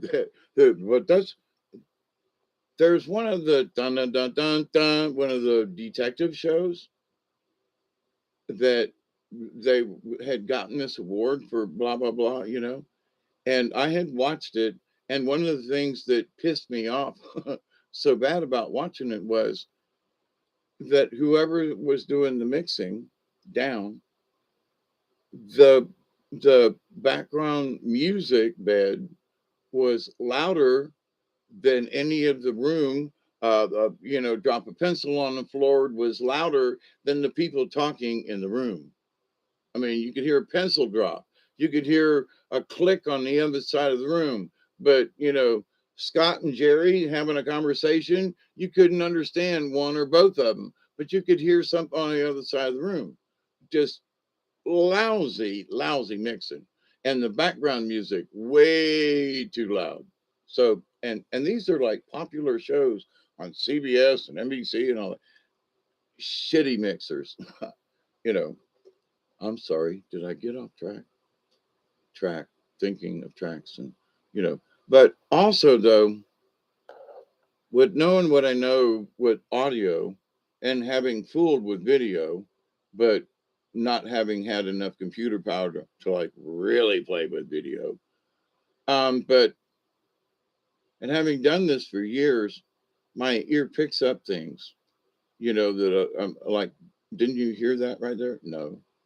Come on now, let me play it again. Now do you hear it? No. Okay, one more time. Listen right here. Do you hear that? And they look at me and go, well, maybe, okay, never mind. So I don't know personally whether or not it's the fact that I can hear any better. I don't think that's it. I think that through my education of, you know, listening to classical music as a young kid and as a teenager, and being asked to train yourself to listen for specific instruments by Catholic nuns. But Sister Julie was sweet about it. She was like, now, but the thing is, at an early age, being able to pick out the different instruments. There are folks who simply can't do it. Don't There are people who don't give a shit to do it. I mean, there's lots of levels. And I just found it like she said you could, and not that I believed everything Sister Julie said, but to the point though, it was sort of like a challenge. And she brought in someone who played the cello right in front of us. Okay. I mean, in the classroom, right there. Then she brought in a cello, an oboe, and a bassoon into the classroom. And one at a time they played, and then they played together. Now, can you pick out each one as they're playing? Now, let's go to the concert where there's a piano and, 12 piece, there's a bass and a violin, there's really basic stuff, but they're going to play this ensemble. So then you hear it live, and then you listen to a recording, and then you can start hearing the different instruments because you've experienced what does a cello sound like sitting 5 feet away from it. What does a bassoon sound like sitting 5 feet away from it? What does an oboe sound like 5 feet away from it? And the combination sitting in a chamber and listening, and then sitting in an auditorium, and then and experiencing the different instruments. So I appreciate Sister Julie. I appreciate the fact that Tampa Catholic allowed me to have allowed to have a humanities class that covered art and music and kind of sort of science, art, and other stuff too. But how wonderful drama, and as an old man looking back and going, how valuable those lessons were literally, well, 60 years ago? No, 55 years ago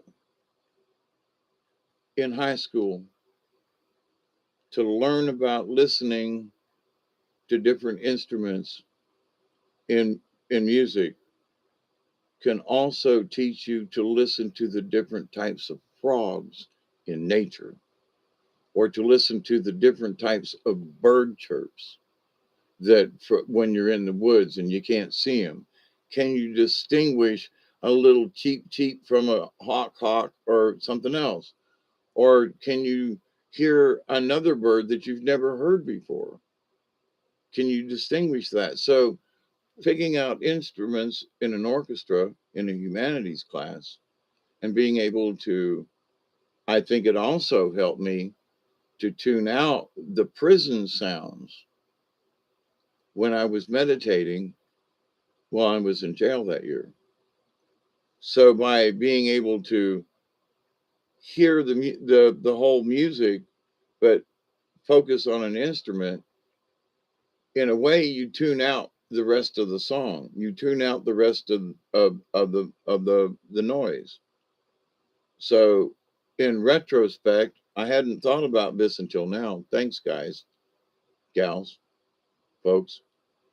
That learning of to hear those or to not hear, because in order to hear the oboe, you had to tune out the bass and the French horn, you know, or something like that. So I hadn't thought about this before in this aspect. So this is new ground for me, but um, I absolutely see now where the training of listening for the individual instruments also helped me in my meditation, especially while I was in jail, to be able to tune out the sounds in the kitchen, the sounds you could hear through the bars, the people, the stuff. I mean, even in the middle of the night, right? I've talked about this before. But so I can see now where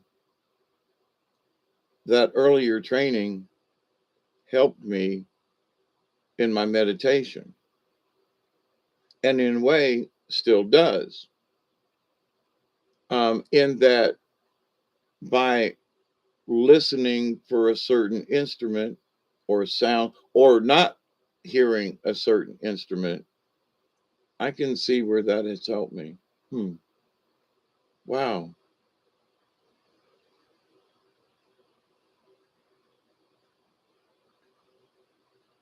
I've often wondered how I kind of sort of picked this trait up. And it was because now the training that Sister Julie gave us was like to be able to hear a clarinet by itself. So you could, and it played the tune in the part of the quartet or something. Okay. So you could hear it. And then an oboe, just it. And then this was long before we had digital stuff, but to actually hear the instrument and meet the person who played it and talk, and that was very interesting. And so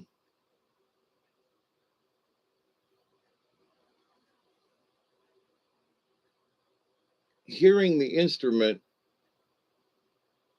made it easier for me. I don't know how it was for other people, but to experience that sound. so I could distinguish it from other stringed instruments.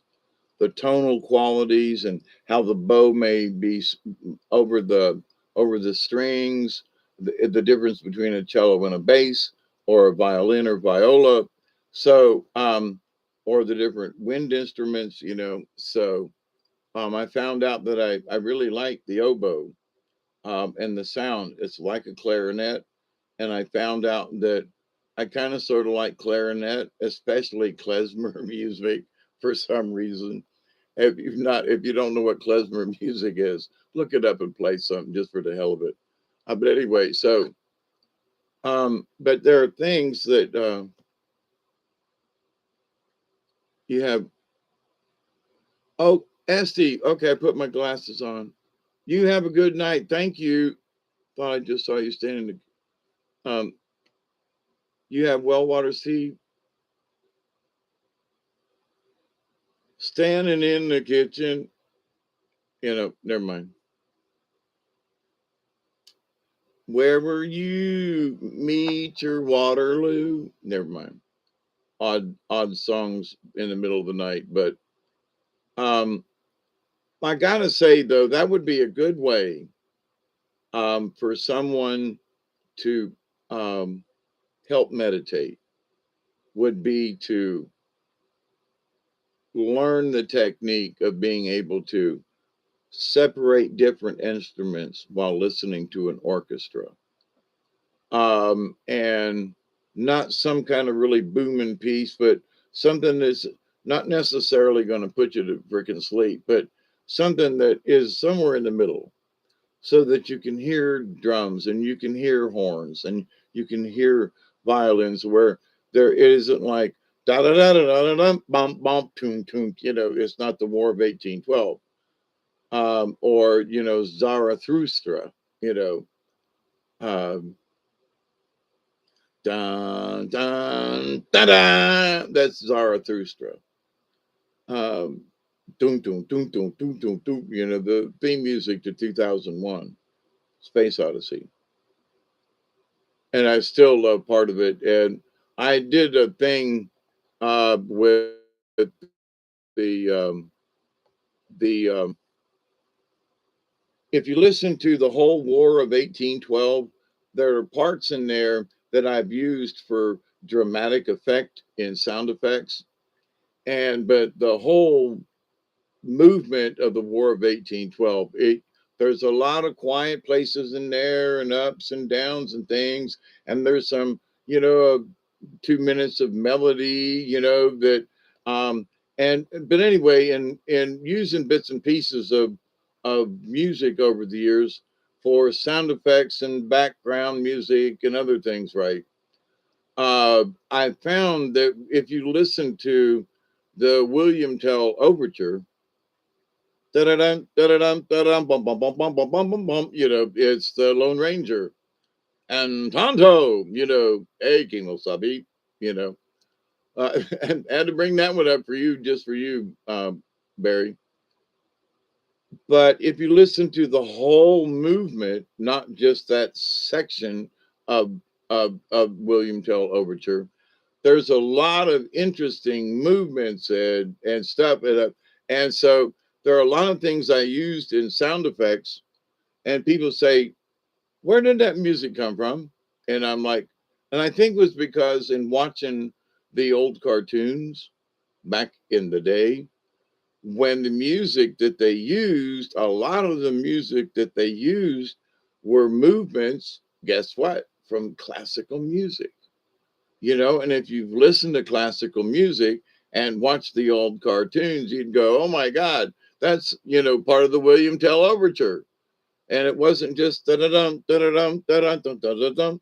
It's the William Tell Overture, but a different movement within that part of the song. So it's like, but anyway, I can see now how my in, enthusiasm to learn, not you know not just music in its of itself, but the challenge of being able to pick out the different melodies, and having been in theater and chorus and so forth.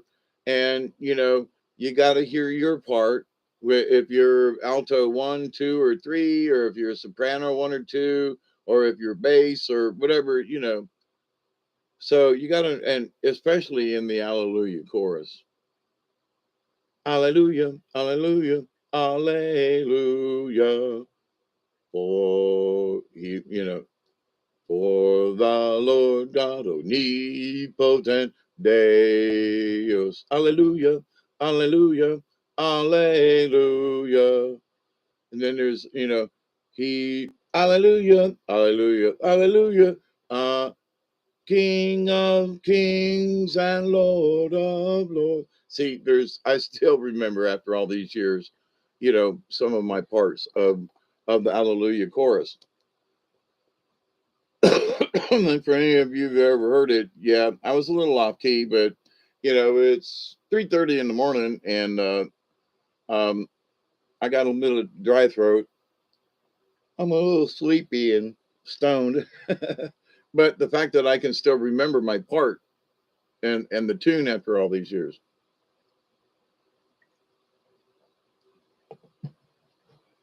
So nobody forced me to take humanities, but and also with a gay friend of mine who used to take me to art galleries when I was studying paintings and who took me to concerts in Tampa and out at the university and to things.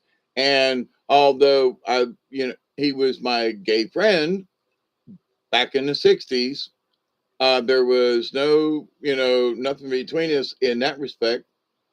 But through my gay friend and the Tampa Catholic, I learned about art and music and finer things, if you will. So, anyway,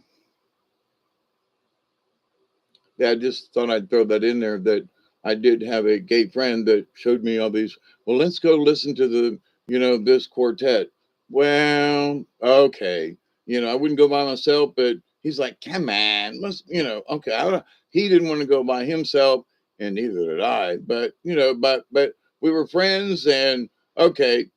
Um, and so I learned a lot of stuff simply because I was like, well, uh, as part of the class I needed to learn it for the year kind of thing. But then I became interested in it and going to outdoor concerts and listening to.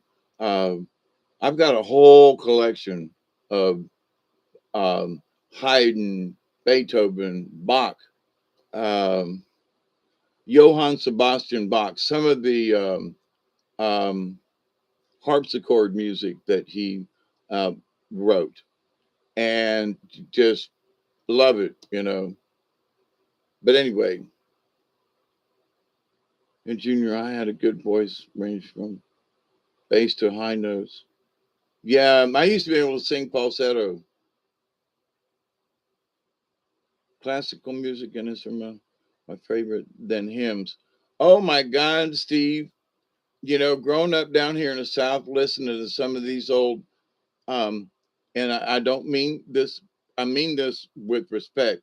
These old Negro spirituals that these folks down here still sing, and in the primitive Baptist church out in the country. OMG, let's clap our hands and sing. And I mean it. I mean it. I go to a church where there's a good sing, oh my God. Yeah, to this day, you know,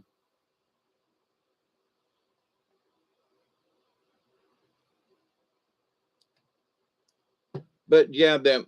Give me that old time religion. Give me that old time religion. Give me that old time religion. That's good enough for me. Give me that old time religion. Give me that old time religion. Give me that old time religion. It's good enough for me. Anyway, so that ain't a Negro spiritual, but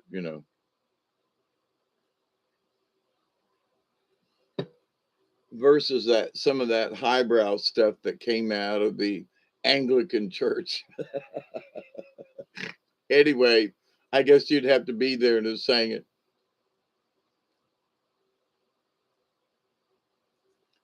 We did a show years ago. I have talked about this, but the name of the play was is because it's still in circulation. Is called Smoke on the Mountain, and it's about a family of musicians that travel around to different churches, and they are invited to this. That they're invited to this Baptist church in the country, and I'm the papa, and my mama was, mama sang bass, daddy sang bass, mama sang tenor, me and little brother we joined right in there, singing songs to help a troubled soul. One of these days, and it won't be long, I'll rejoin them in a song. I'll rejoin them in the family circle at the throne. Oh, the circle. Everybody together now. Be unbroken by and by, Lord, by and by. There's a better home awaiting, Lord, in the sky, Lord, in the sky. Anyway, so um but the whole show was about this family. And so each one of us had our own song that we quote testified to the audience. And so the people in the audience were quote members of the church. So they were actually part of the show. We would point at someone in the audience and say, "Well, how do you feel, Miss Dear?" And they'd like look and be surprised. And you don't know what you'd do if you had to pull up to God's filling station. And anyway, it was a great show. And instead of 2 weeks, folks loved it so good we ran it an extra weekend. It was great to perform, and we had live music, live guitars right in front of you, and but singing some of them old church songs, and especially with with a real bass fiddle and real guitars, and we were all in tune and in sync, and we'd practiced, and it was great. I really miss it. I've got like 5 or 6 guitars, or maybe more, and several other instruments and microphones and speakers and stuff. If anybody ever came here, we could clean out the house, set up a studio of musical instruments and speakers and amps and microphones and instruments, and used to do it on a regular basis. And I miss it, I really do. And I'm hoping before I pass away that I'll be able to do it again at least one more time. But to find people that play music, well, I used to play a little bit. Well, grab a guitar and let's play. Well, I don't really want to. Okay, it's all right, we love you. But yeah, to sing some of that old time religion, I swear it'd be great to do a hoot nanny on Zoom or something. I'm I I've just been busy here these last few weeks with major landscaping and stuff, but I really want to plug in this new guitar that I purchased from my friend, and I really do want to try it out with my amp. And I do have new strings, and I've just been making excuses. But usually these last 2 weeks, when I get done at the end of the day, I'm so damn pooped. I don't even want to watch a movie hardly. I'm just like, whoa, which is good. I've had a lot of physical activity, and which is making me tired on purpose. I got a reason for wanting to go to sleep versus just being bored, which seldom happens. But anyway, so Steve, I bet you some of you folks, it would just be an absolute pleasure, if at some point, somehow, whether, on camera at a computer, or, if we actually had the opportunity to get together to play, I think it would just be funky and great. I would, that, anyway. So,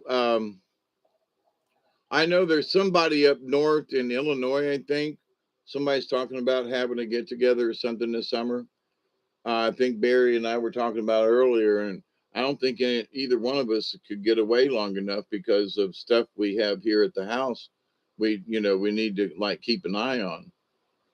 Uh, just stuff. Would love to go, but it's a long way off, and don't know if we could necessarily, swing the time.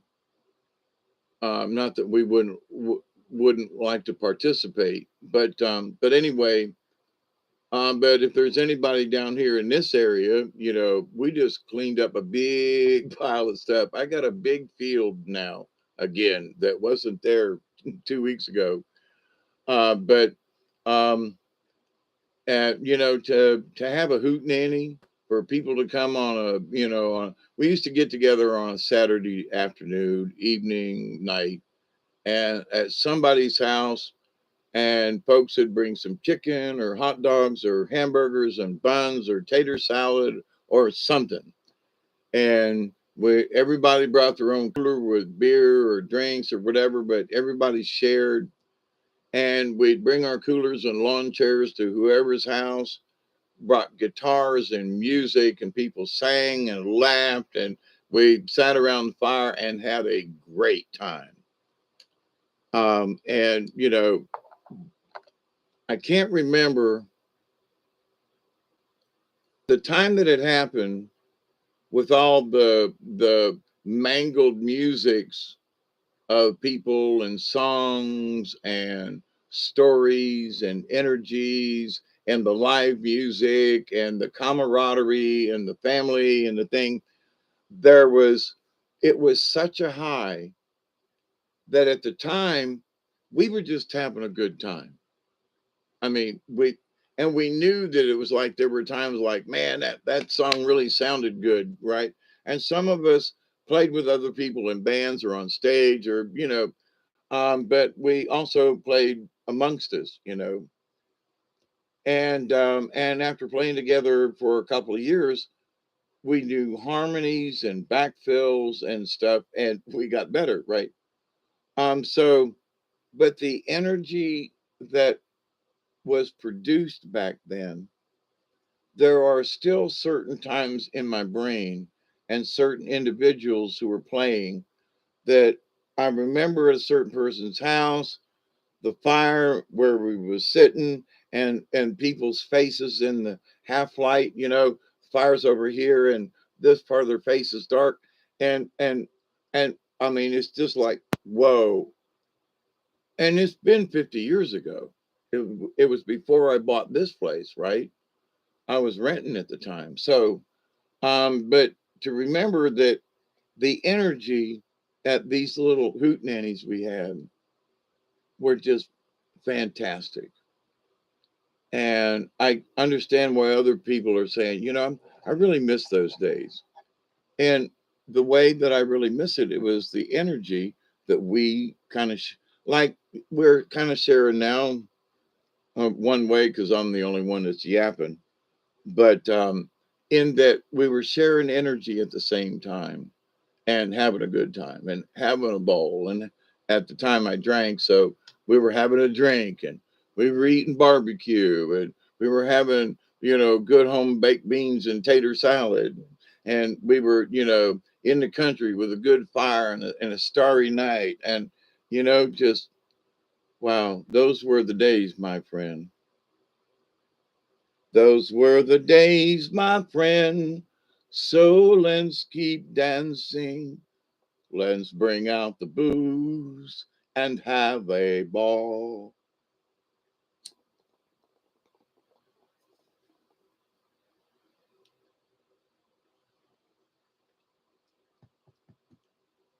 Same here, as I have animals to take care of. Yeah.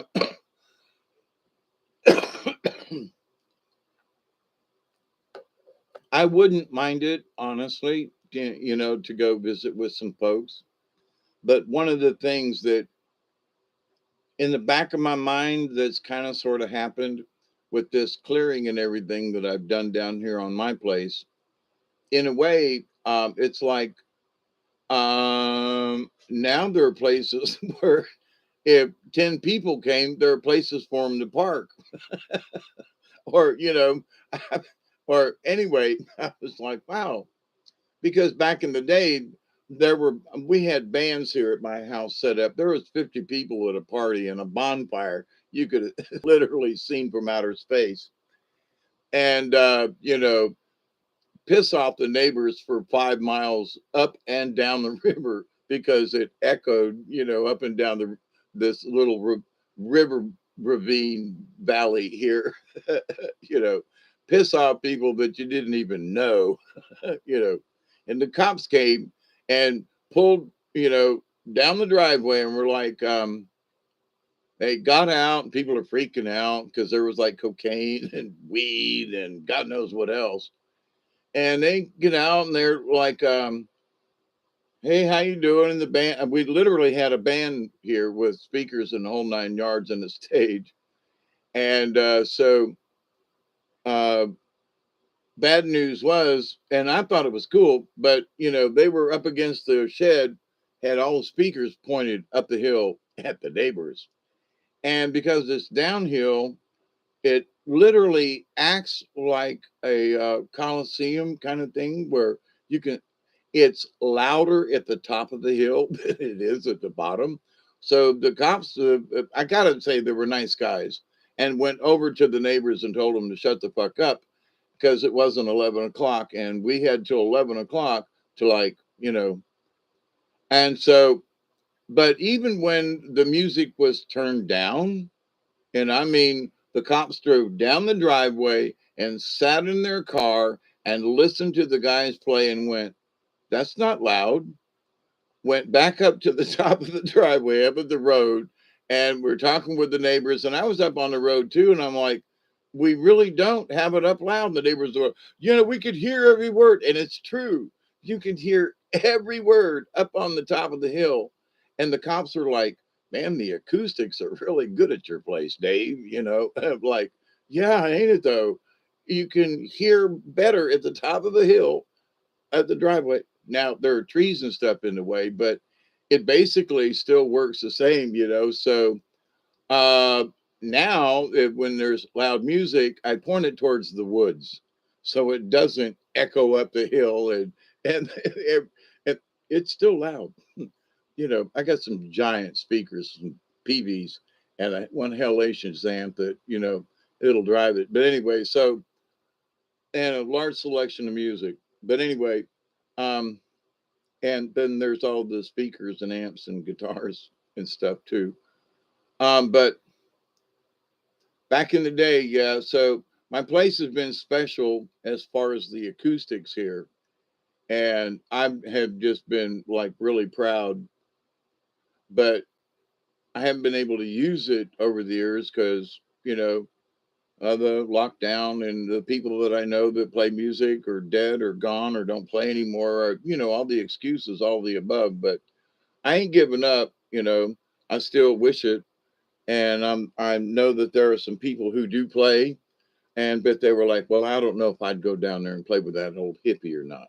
Well, get off your high horse and, you know, let's get together and sit on the porch and play. You know, that's the only way you're going to know. I played with some showing up country hicks when I first moved up here, and all I knew was some Jethro Tull and some Pink Floyd and stuff like that. And I had no idea who Flats and Scruggs was. I had no idea who Willie Nelson was. I had no idea who Hank Williams was. But I came out of Tampa and grew up down here in the South and learned to like some of that music. You know what I mean? Learned to be a DJ and play that kind of music. Learned how to play gospel music on Sundays, that old time religion. And so, and learned to, I still don't like it all.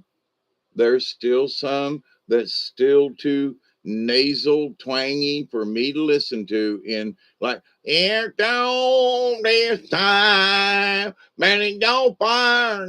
I'm like, okay, that's enough. I turn my monitors down. But then there's others that are, some of the old, quartets and family, gospel songs, where it's clear and everybody, is singing not through their nose, but singing through their lungs. And it's like, wow,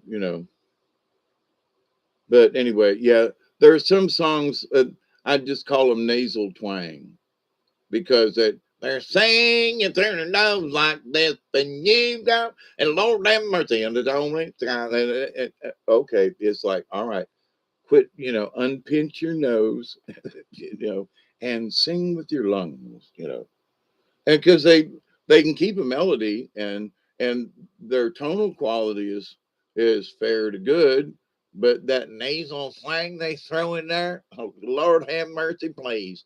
It's like somebody's got a butt plug. Oh, oh, God. Oh, that's not what I was thinking of. Hey, never mind.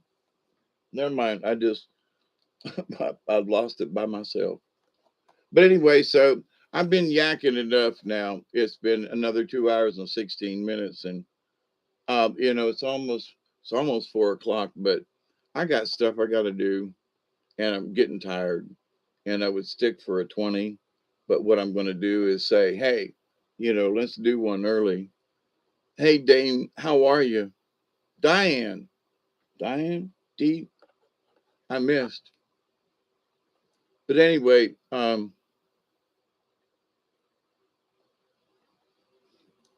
did I ask you, Steve? Do you play an instrument? Did I ask that?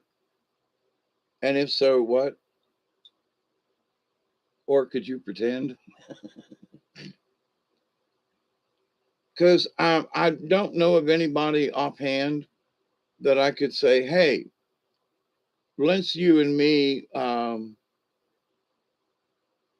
you know, try to do a Zoom or something, and you get a line, and I'll get a pole, honey. You get a line, and I'll get a pole, baby.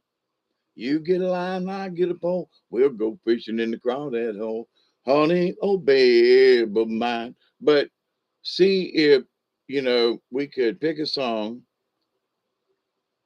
sing or play together, and but have a third person hear it. Like I could hear you, you could hear me, we could see each other on the screen, but we don't know how it's mixing down, you know. So you and I, or us and them, or whatever. But now, how does it is the lag between us such that it would be really nasty at the mix down, right? So you and I are doing live, and it comes out as off the YouTube channel as a single song, right? But are we in sync? Are we off key? Or So I'd be curious to see how it work, how to play guitar or banjo. You haven't got it down yet. That's one of the instruments that I have played. I got me an old harmonica and going to see if I can practice with church hymns or just to try a new hobby. Yeah, actually, what key is your harmonica? A, B. Well, actually, there's an A, a B flat, a C, D, G, and an E. And usually there's an F sharp. I don't know if they ever made an F, but usually it was an F sharp, which is like an A flat or something. Anyway, um, or an E flat.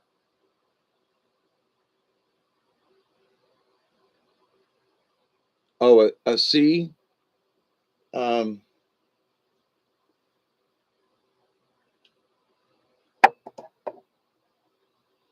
hold that thought, okay?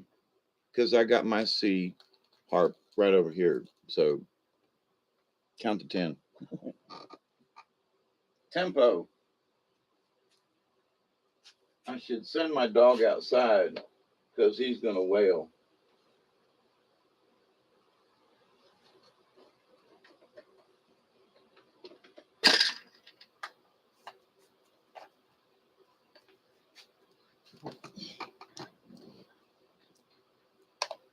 Now, let's see. I got to mark these on the top. They always mark them in an odd place, so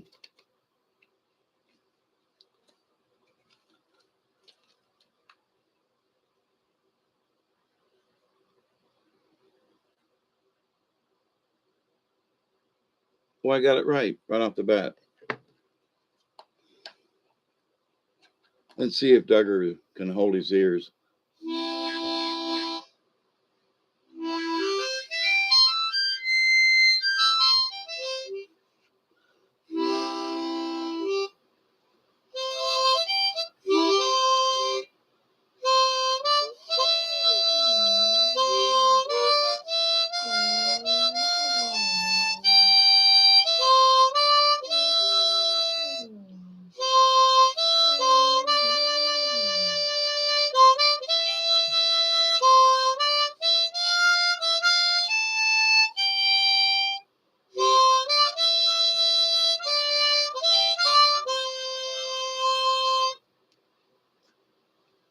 Watch a Tom Sawyer movie.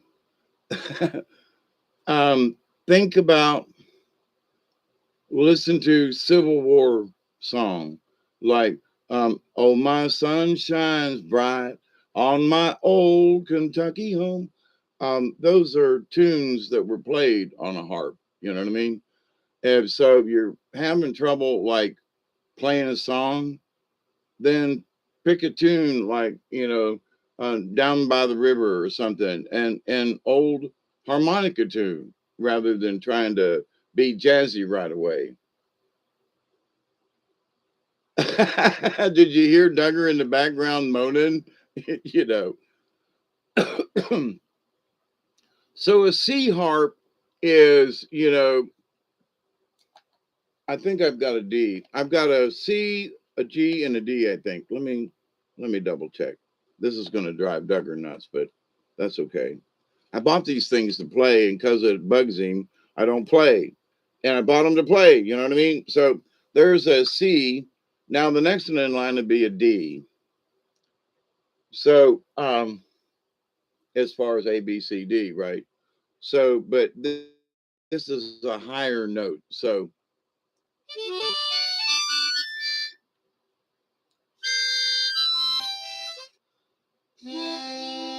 so the low note on a C.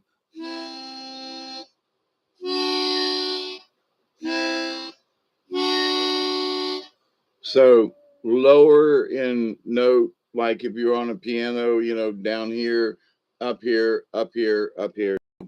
The C is a lower note, right? So when you get into a D, it's higher pitch, maybe it's like soprano one versus or alto two or something anyway.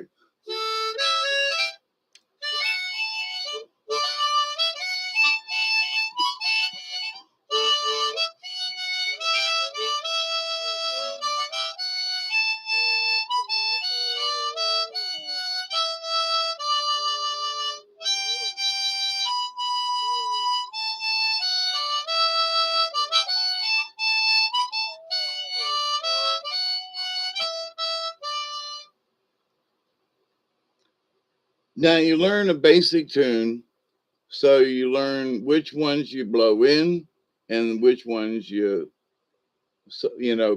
suck out, right? So in, out, and how then you can learn how to draw the note like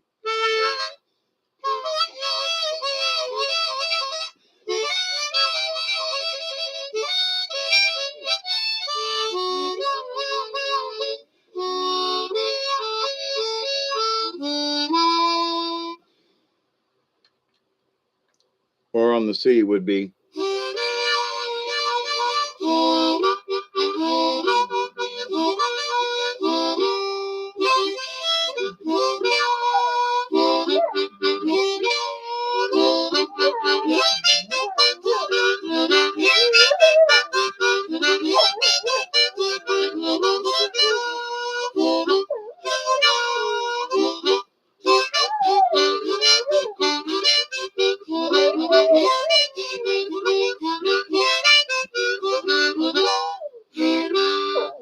So now that last little bit's on a C note, on a C harp, and you know, so it will sound differently.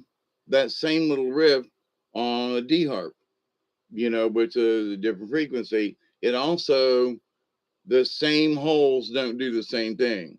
Okay, so then where you blow in on that same song with the D might actually might be drawing out on that note. So if certain songs for me were are better with a D because wherever the notes are located, as far as blowing in and out, and versus other songs like an A harp is great for blues. I mean, an A harp is like the best for blues because playing the guitar, there are a lot of riffs that are in A seventh, and so when you're playing the blues with an A harp, then you can float all around, um, whoever's playing it if they're playing in the key of A. So if somebody throws throws up and they're playing a song and it's in G, you're probably can. This is a G harp, okay?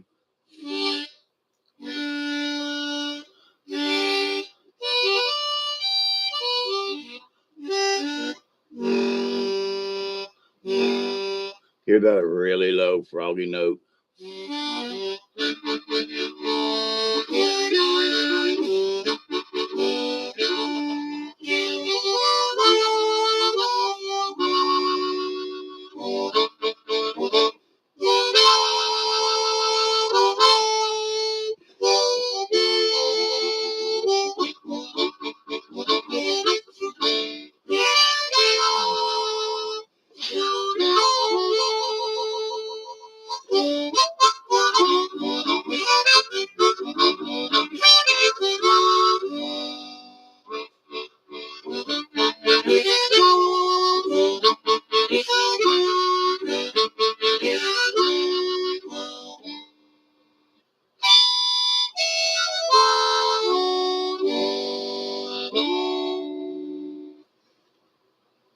That's a G. So an A, but anyway, somebody's going to be singing down by the river, some of a lot of the old hymns were, with a G harp, because a lot of them songs start out in a G, boom, bum, boom, bum, doom, da, dum, and then you throw it in with a little bit of G harp and slide a couple of notes, and you're right in there. But Duggar is sitting over there on the couch giving me the shit eating look, brother. Do you hear me? I'm sorry. Looking over me like, what the hell are you doing over there with them musical things that hurt my ears, but anyway, yeah, so this is, oh, by the way, I'll show you what I was playing just because, it's, now I've not played these before. Okay. I have played Hohner harmonicas since I was a kid, but this is called an old standby by Hohner. And they have moved. I think this is a composite now here in the middle. It feels like it instead of wood.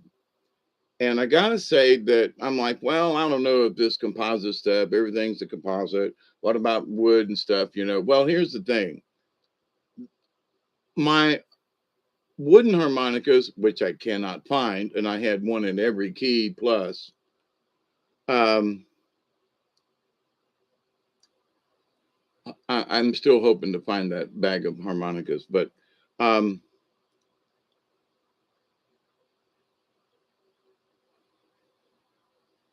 this black composite, whatever it is, um, doesn't swell.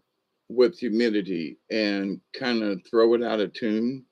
Um, and it seems whatever they've done to slide across the this, it's a lot smoother. It's not bumpy on my lips. Okay, it's streamlined. Now it's $30, but in this day and age, I guess that's not a bad price. I used to pay $10 for them. So, but times have changed and all that good stuff. No, I absolutely have no idea if these cases are marked or not. Don't care. What matters is on. And so on this harp, the let's see, it's marked in gold right there as to what key it's in. And now they have, this is a blues harp type style, okay, because it fits in your hand and you can cup it like this and so forth. Now to get that, hey Michelle, how you doing? To get that, I'm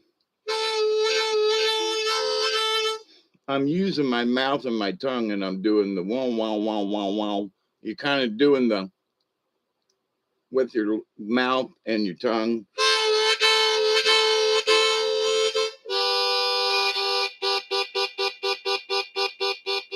That's the tongue against it. But you can use your tongue and how you in and out with your lips like a fish, okay? And how you can sort of like you're going to suck face, and you literally suck in on a note to draw it in. So you change how you bring the air into the harmonica.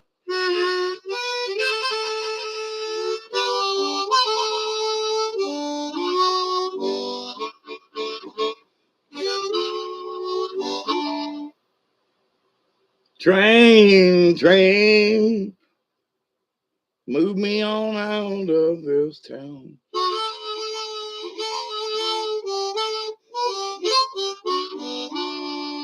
I said, train, train,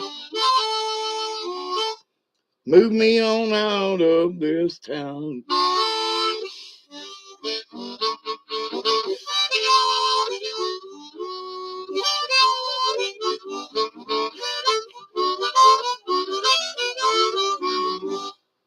Ow. Ooh, I just caught my lip. That hurt. And just speaking about how it just pulled a hair out of my mustache, left it in my harmonica. And I just talking about how good it slipped. I mean, left hair, pulled the hair right out of my lip. Doggone you. I mean, it's stuck in there. Wow. It drew blood. Hell, boy. But anyway, so, but what are my tips about a harmonica? Who was it said had the harp, etc. But if you got a C harp, that was just the G. But I played the C harp just a minute ago. So I would say pick some old tunes that like she's coming around the mountain or something. Find something that, the old timers played in the old days. And my reason for that is because you will learn with the harp the notes by listening. Well, the note is blow in and then suck out. No, no, play it. You blow in and then the next note I have to go up one. No, I suck out on, I pull out, and then I go over and blow in. So you learn which way you move it. Well, there's all kinds of, you blow in here and out. That's all good. But until you practice with your mouth, until you learn your position with your hand to move it, move your lips, how much space do you use with your lips? Do you cover one single hole or a combination?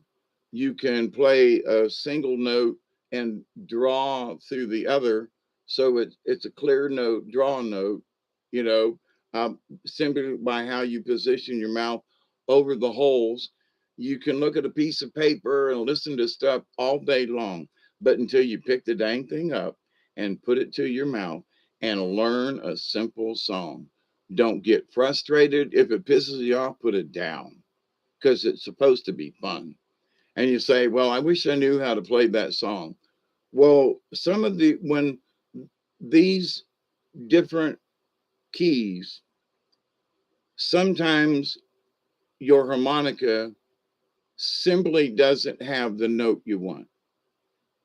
It just don't have it.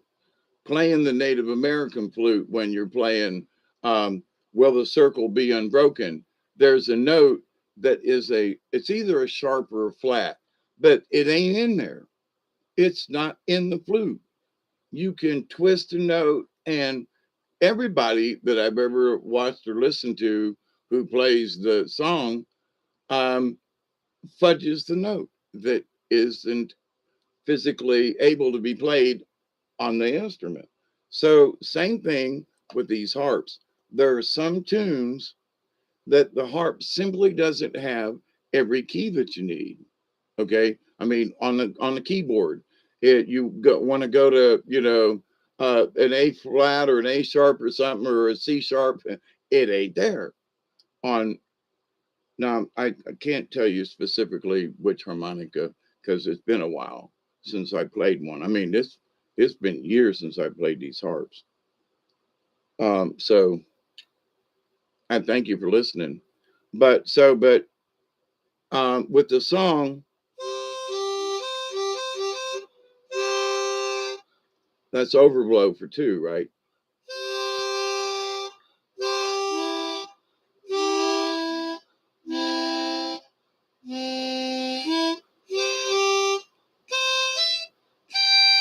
So you're learning to make your mouth hit one of the holes. And the only way you can do it is by putting it to your lips and practicing. Okay. Now I have played off and on since I was a teenager. And the fact that I can pick one of these things up and still kind of blow a tune is really kind of amazing to me. If you want to know the truth, I'm like, crap, I can still play after all these years. Ow, damn it. No, I have to trim my mustache. Man, that got me on another side.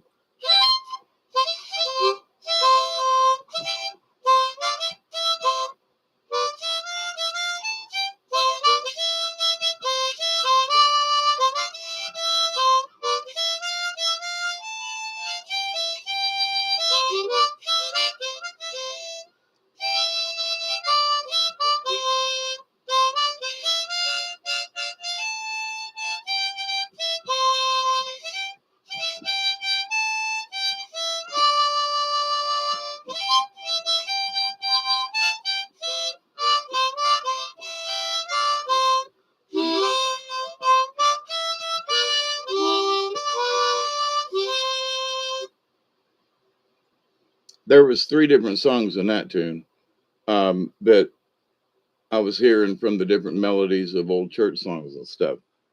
Oh, it's almost 20. So I know this is in the middle of the night, and there's a few of you out there listening to me play these silly harmonicas. But and honestly, I haven't played these things in years. I did a show when I picked them up and played, and Duggar was squealing in the background, and I haven't picked them up since. And that's a shame because I really should practice a little more. And if I have to make him, if he has to go outside, then okay. But um, older harmonicas, um, if they run a little flat or something, they can be retuned. Um, unless the brass is just messed up or whatever, or the wood's been torn or something. But I've had some that I sat on when I used to carry them in my back pocket, and you could still play them. You get spit in them really good, and you shake them out a little bit. Try to keep them out of the damp if you can, um, but don't leave them in the sunshine either. But damp. Now these with the black composite, whatever it is, are not like the wooden ones because I could tell. And I live in a swamp, so conditions are a little damp. Not always, but a lot of the time. So the wood gets affected. It does, and it would some of the my harps, even though I keep them in their case, and I with paper, which helps to absorb moisture around them, and I say I take care of them, and that I don't know what else to do to take care of them, and keep them in their case when I'm not playing them. But that moisture over the even a short time, especially down here, would mess with them. Sometimes I don't know. I'll pick one. The E harp would just sound sour, and no matter what you did, it would kind of still be on key with the guitar, but when you played it, it just sounded sour. And 2 minutes to the real 420. It just sounded sour. And the only thing that I could think of was because of the humidity and that the wood swells, shrinks, and affects the sound of like my spirit drum, I'll say native drum. If it gets too much moisture, it goes to thunking. I mean, thunk, thunk, thunk, thunk. It doesn't have that nice solid doom, doom, doom, doom to it. So, but um, same thing with guitars. If it's too much humidity, I don't know, the guitars just don't sound as crisp. If they literally sound muddy, like being the wood's got too much water in it, and so the resonance changes because it makes it sound dull, thuddy, thud, thud versus crisp.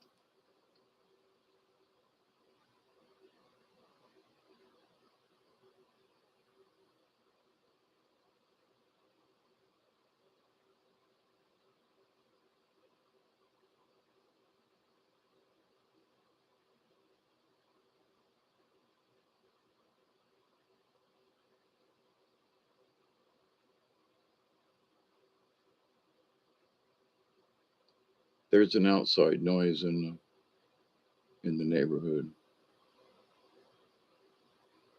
Some folks get up early, but the leaves are just starting to come out on the trees, and there are certain noises that echo at night down here. And down at the bottom of the hill, there are certain noises that you go outside and you stand on the porch and you go, "Where's that noise coming from?" You walk back in the house, sit down, and it literally comes from the ground and up through the floor. The acoustics are really strange, let me tell you. But anyway, um, so let's all play music some night together.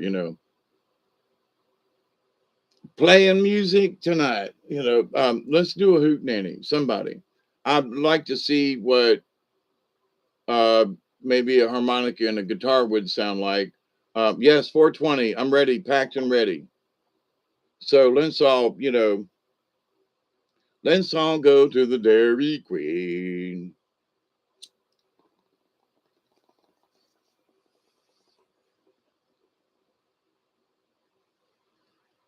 Now, for whoever asked about the harmonica,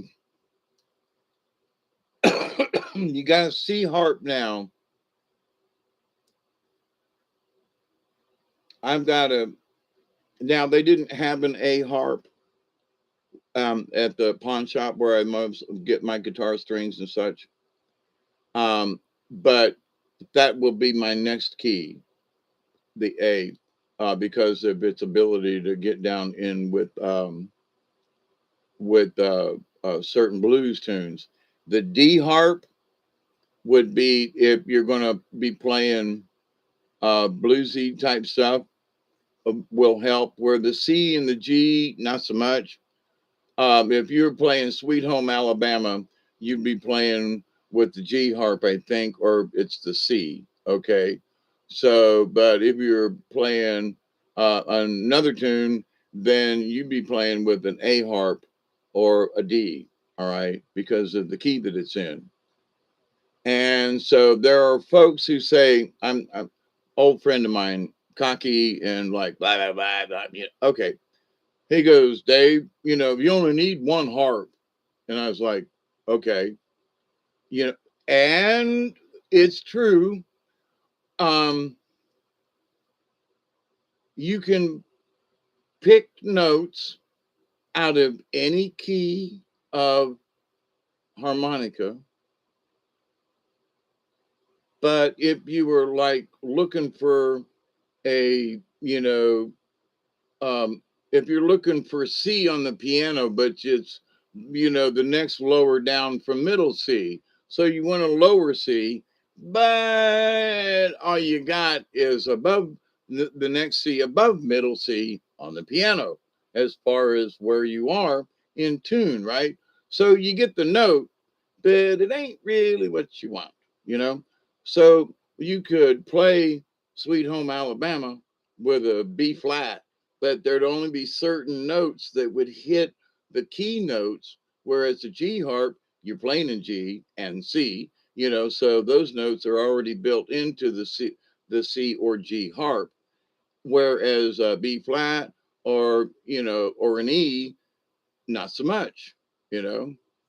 But an E harp, you might be able to do some blues because there's songs in the key E and A and E and A and throw in a D and so an E and A and E and an A. So an E harp you could get away with. An A harp you could get away with in those situations where a G or a C, B flat, D, you know. So, but there are notes in each one of the harmonicas that if you were just given a little bit of background harmonica music versus like following along with the melody, you won't be able to do the melody which with every harmonica, but you would be able to produce background notes with any harmonica. Okay, that's true. But there are folks, oh, you can play anything you want with it. Not really. You can fake it, sneak it, and around, but in a way, eh.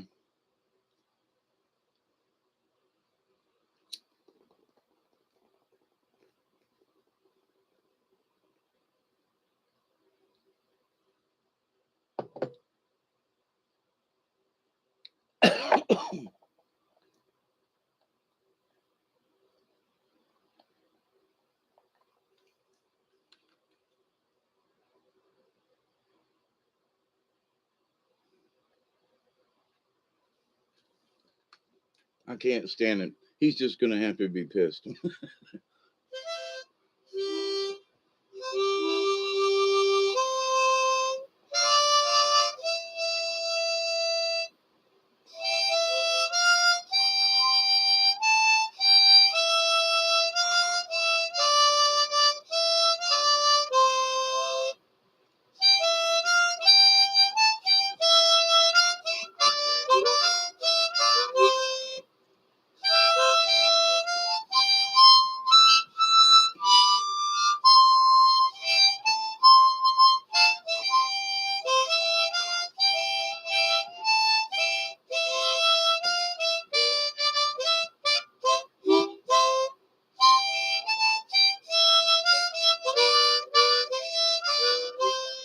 So as you learn a simple tune, that's that little tune da da da da da da the Can Girls on on uh on Gunsmoke, okay?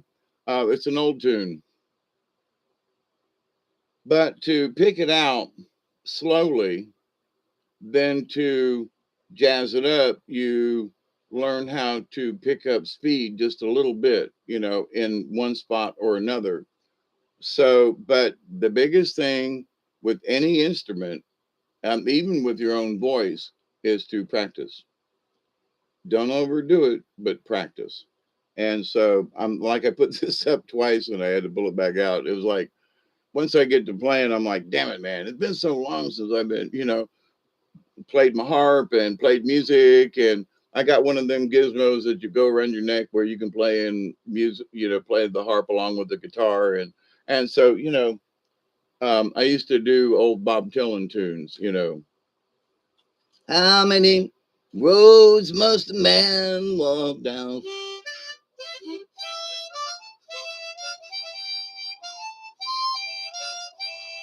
Now, see, before I call him, okay, in C. Now, I think he played it in G.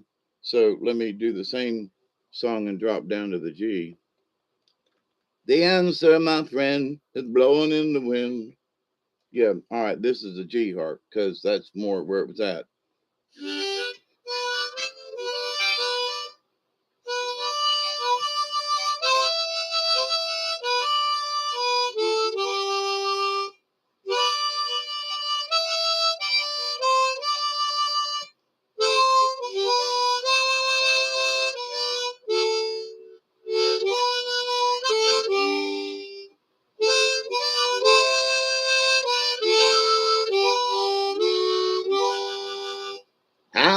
How many?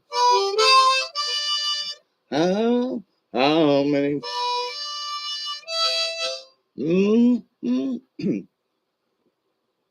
Bent over and cook it. Now how many roads must a man walk down?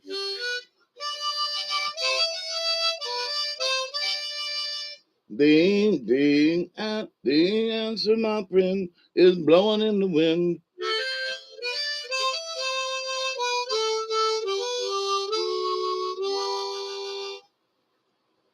So C harp didn't sound near as good as the G harp.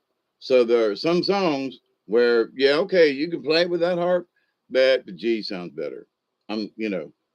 Everybody's got their own preference. Everybody's got their own, but in playing the songs back in the day in the park and hoot nannies and stuff like that, when you got the right harp with the right key, the right note, you go, yeah, buddy. I sure am glad I don't have a B flat harp because it would sound like shit with this, And then there are those certain blues tunes and things that are, got them flats and sharps in it, and that B flat sounds absolute. You can't. It's the only harp you could use in that situation. So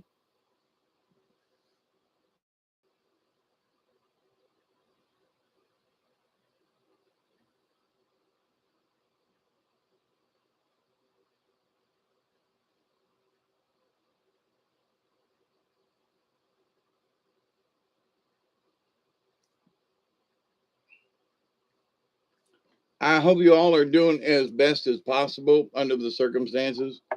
And at 4:30 a.m. in the morning time here on Wednesday, uh, February, no, March, March of the Penguins. What day is it? It is the 9th. I got to pay bills today. Thank God they're online, but I do have to go to the grocery store. So y'all say a prayer that me and my truck make it to Coolidge and back again. I'm trying to run the gas out of my truck so I can drop the tank and change the fuel tank, the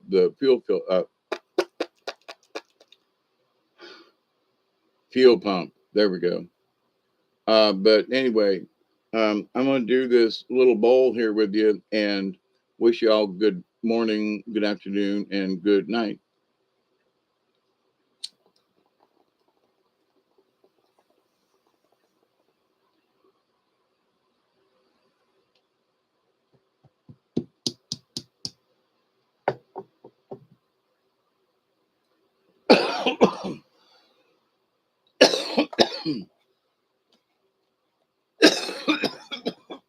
Ooh, that's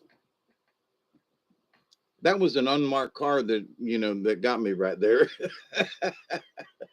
That was an unmarked car. What? Yeah, just buzz right by. Don't you step out in the street now, there, Nancy. All right, you keep them toes in, not the curb. You know.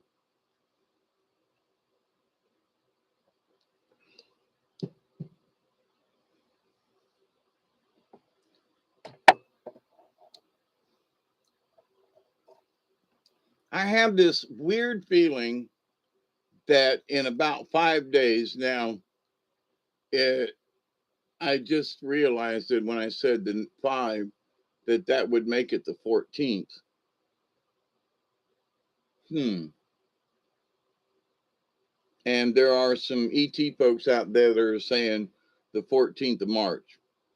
Beware of the Ides of March. And this is the month for um, setting your clocks forward.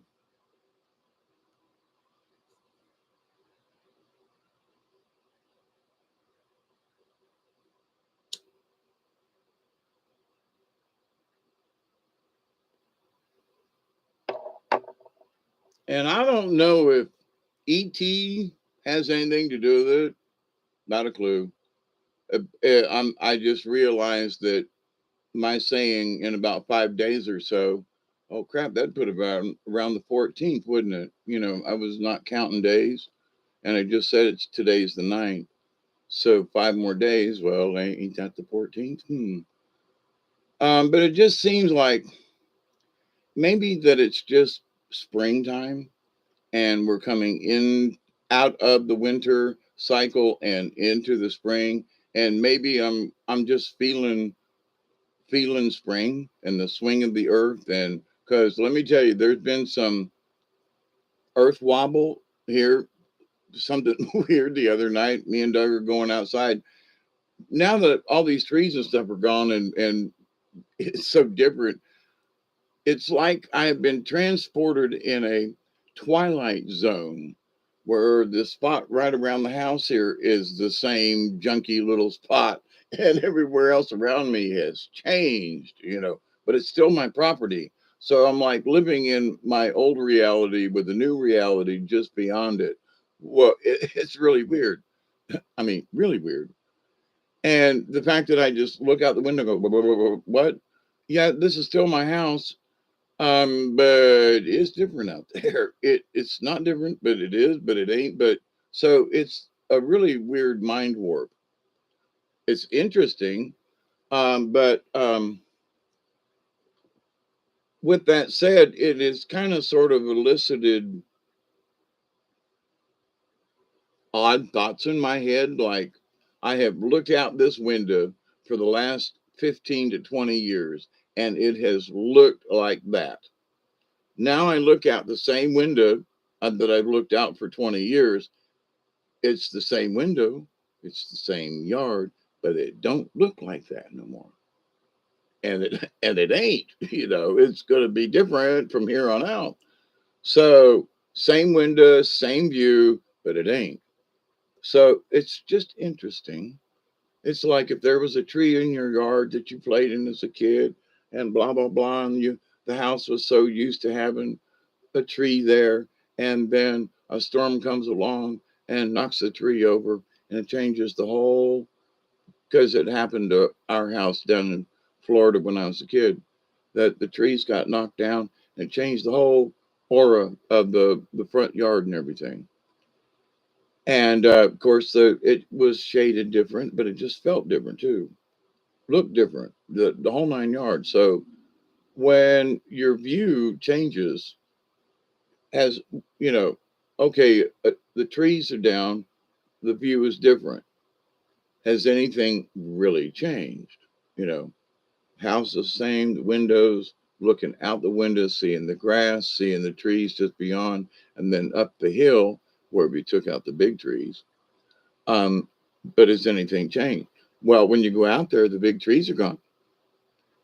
Um, but has the earth changed? Has it changed the aura? But I got to say, there's something different about what we did by taking those trees out and opening up the area.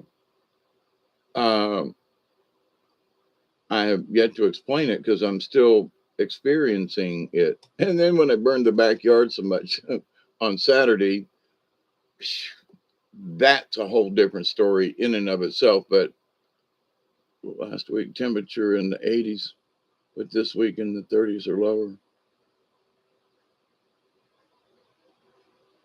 Yeah, it was like 87 today at the hot part of the day, but basically 85, but it's going to be 65 for the high and 32 for the low in 2 days. And so, but this is the type of year it does it. You know, the year I got out of jail, which was in 69, that winter of 16, I'm sorry, 79, the winter of 79 and 80, in March of 1980, like around March 15th, it snowed in Norman Park and Tifton, Moultrie, and down around here. Now, I didn't live down here at the time, but there was snow all over the place. And I mean, we had gardens set out. Farmers had, done spring planting. And because it was almost that, the 15th, our date for this area for planting, right? Last day of a killing frost. It had snowed. There was snow on the ground for 3 days and killed everything. Everybody had to replant. So this idea that, oh no, it can't happen. Yeah, it can. Folks down here were talking about, oh, it won't get cold again. Oh my God, it's going to be 32. And yeah, guess what? Remember I told you around the 15th or so of March that year, it snowed. Well, we're not going to have snow, but it's going to be 32. So it's going to be chilly. Every year we have a cold snap. Nobody pays attention. Oh, it's so cold this year. It's March. Duh. Every Mark my words again. I'm not trying to be like snooty about this, but I can't tell you the date. But April will have a cold snap as well. In a few weeks, when it's in April, that we'll have the Easter cold snap. We always have one. Might be a few days this or a week or so, one way or the there's always an Easter cold snap. So, it, can I name the day? No, but it'll be one, you know. So same way with March. There's going to be where this weekend, I guess, will be our March cold snap where it'll be down to 32 down here. So that's chilly, but I love it because it got too hot too quick. So it's going to give me a couple of days where the high is only going to be like 60 or something. Yay, team! I'll go outside and we'll really play while it's cool. That might be the day I go down in the woods and go cut up that tree that's blocking my trail. That'd be fun. Try out my new chainsaw. But I'll have to, spend the rest of my Social Security check on a gallon of gas. If they have any gas by the time I get to town tomorrow. And it won't be $19 a gallon or some shit like that. But anyway, you know, um, I know that y'all have known me for a while now, and I I continue to say, don't give up, don't give in. There are sometimes you just have to give in, and here's the thing: you got to give in. Now, I talked, 3 hours ago, two different videos, that it ain't Russia that's causing this. And for those of you, I'll give a slight recap. But Russia in the current, if you do Google searches or DuckDuckGo or whatever, Russia produces 10% of the world's crude oil, and we only get 6.6% of our, not our production, but 6.6 of our imports come from Russia. Now, very simply, the math does not add up that somehow because of Russia, we have no gas and that it's costing us more. That's bullshit, period. So they're making it up, and we need to call them on it. But here's the thing: if I want to run my truck, or if I want to gas for my weed eater or chainsaw, I got to pay $5 a gallon. That's all there is to it. If I want to use my equipment, I must pay. I can bitch and complain and swear up and down. I don't want to, be, slave to the man and stuff like. But if I want to run my chainsaw, I might have to be the slave to the man and pay whatever he wants for that gallon of gas, so I can use my thing. because I'm not set up at the moment um, in with any kind of other alternative fuel. So I have to play the game, right? But I can plan when I want to use the chainsaw, how much I use the chainsaw, how, so um, I can manage and control a portion of what's out there. Well, here's your gallon of gas. What you going to do with it? All right. Well, I had to pay, $20 for this gallon of gas. Okay. But if that's what it was, then yeah. All right. But here's the thing. So it's up to me then. Those are parameters that might be out of my flipping control. They don't have mustard in the local store. What? But they got wasabi. I like wasabi, in a way, I like it almost as good or better in some instances than, the Gulden's spicy mustard thingy. But to the point though, but if you're willing to modify your behavior and get the next best thing, or like for example, somebody asked me and said, Hawkeye, how come you got all these bottles of honey in your house? Well, number one, honey's a good energy thing. It's a sweetener. I like it in tea, especially hot tea. But cold tea, and it might drop down into the bottom of your cup, but you still get that little bit of honey at the bottom of your cup of tea.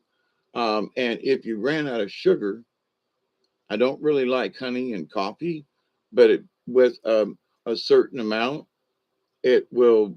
If I don't have sugar from a coffee, it'll work. And so modify it. So I have honey in case I run. The stores go dry of white sugar for my coffee or a sweetener. I've got jellies that can dub over, as a sweetener or something in certain things. So why do I have honey? Well, it's good for me, but it stores really well, and it's a substitute sugar naturally, you know. Okay. Now it ain't like I got 30 bottles, but I got 10 bottles of different sizes of honey, and for whatever reason, and I'll use one and buy one or two from the store as I use one. So I've always got 10, but I'm always changing out the rotating the stock. So, and in this day and age, now I used to do it back in the 60s when my granny run a store, and we helped run it. Used to go on Saturdays and well, we weren't open on they weren't open on Sundays, but Friday after school and on Saturdays I go down and work the store with Granny and read comic books and talk to all the different colored kids down there. And my sister said she went down there. They were doing a thing for her birthday, and they went by the little store that was down there. She goes, "Oh my God, the neighborhood!" And I was like, "Yeah." They tried to roll my truck over because they wanted to know why this white guy was in this black neighborhood. And I was like, "We used to run that store right there. That little block building, right? That used to be a store. I used to run it as a kid. What are you doing in the neighborhood? Never mind. I'll leave." A lot of changes, right? But anyway, but my sister and them went by it on her birthday in February, and she was telling me about it, and I was like, well, that's just they went to all the old places that as kids and growing up and stuff, and going by the grandma's old store, where it was a treat, and I was like, yeah, I bet it was because that neighborhood is like gang city thug business, man. I would not want to go there at all. But they braved it and and went by. But anyway, so the fact that they weren't killed or maimed or raped was like, oh, that's a good thing, because back in the day when I was there, that was going on.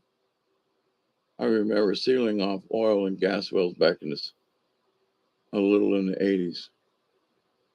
You know, Steve, and all y'all, but and some of the folks that I've known over the years, and one of my buddies, he drilled water wells, But by drilling water wells, he was also called in to drill, also to help in finding the water. They avoided the oil. So by finding water, they sometimes found oil. And so they were more interested in the business he was in with the DuPonts and reverse osmosis and developing the islands down in the Bahamas and stuff with hotels and things and water and purifying anyway. But in doing so, though, they found pockets of oil. So he was telling me about the different geologies and things and how they uh, got to the oil wells and how they drilled alongside salt domes. And I did a video a couple of years ago about salt domes and things and how the one in Louisiana, it could crack and split and literally collapse. And, Alabama, Mississippi, Florida, up in there, and Louisiana would literally just fall down into the earth someplace. Uh,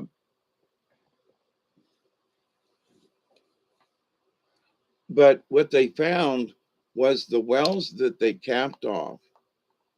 Now, the Russians knew this a long time before. Now, this is back at least 15 years ago because there was this thing about the oil and the, anyway.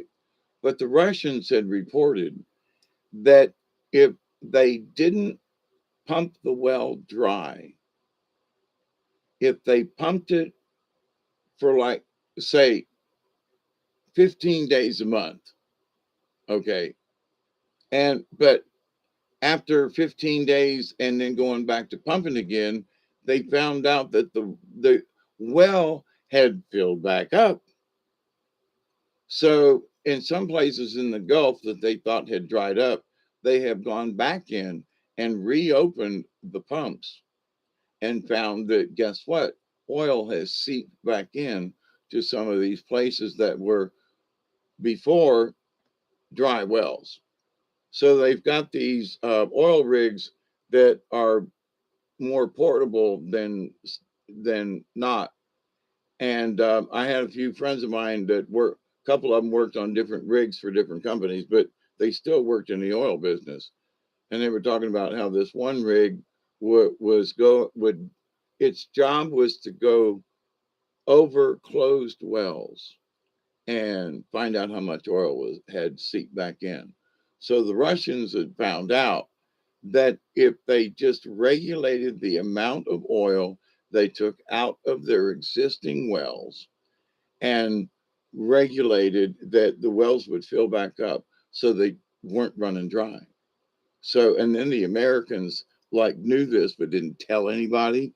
So they knew money for new oil wells when the old wells were not necessarily filling all the way up to capacity like when they first opened it, but there was 25 to 30% recovery of a well that they had drawn down 50%.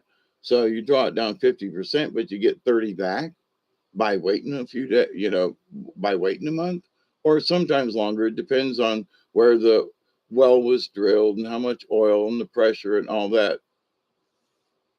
You get royal cool beans. I knew friends of mine who were Osage Indian and they got royalties from wells.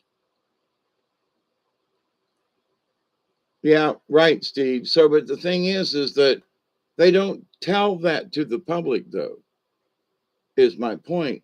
In the, oh, we're out of gas, and oh, there was no oil, and oh, we're all running out, and that ain't true.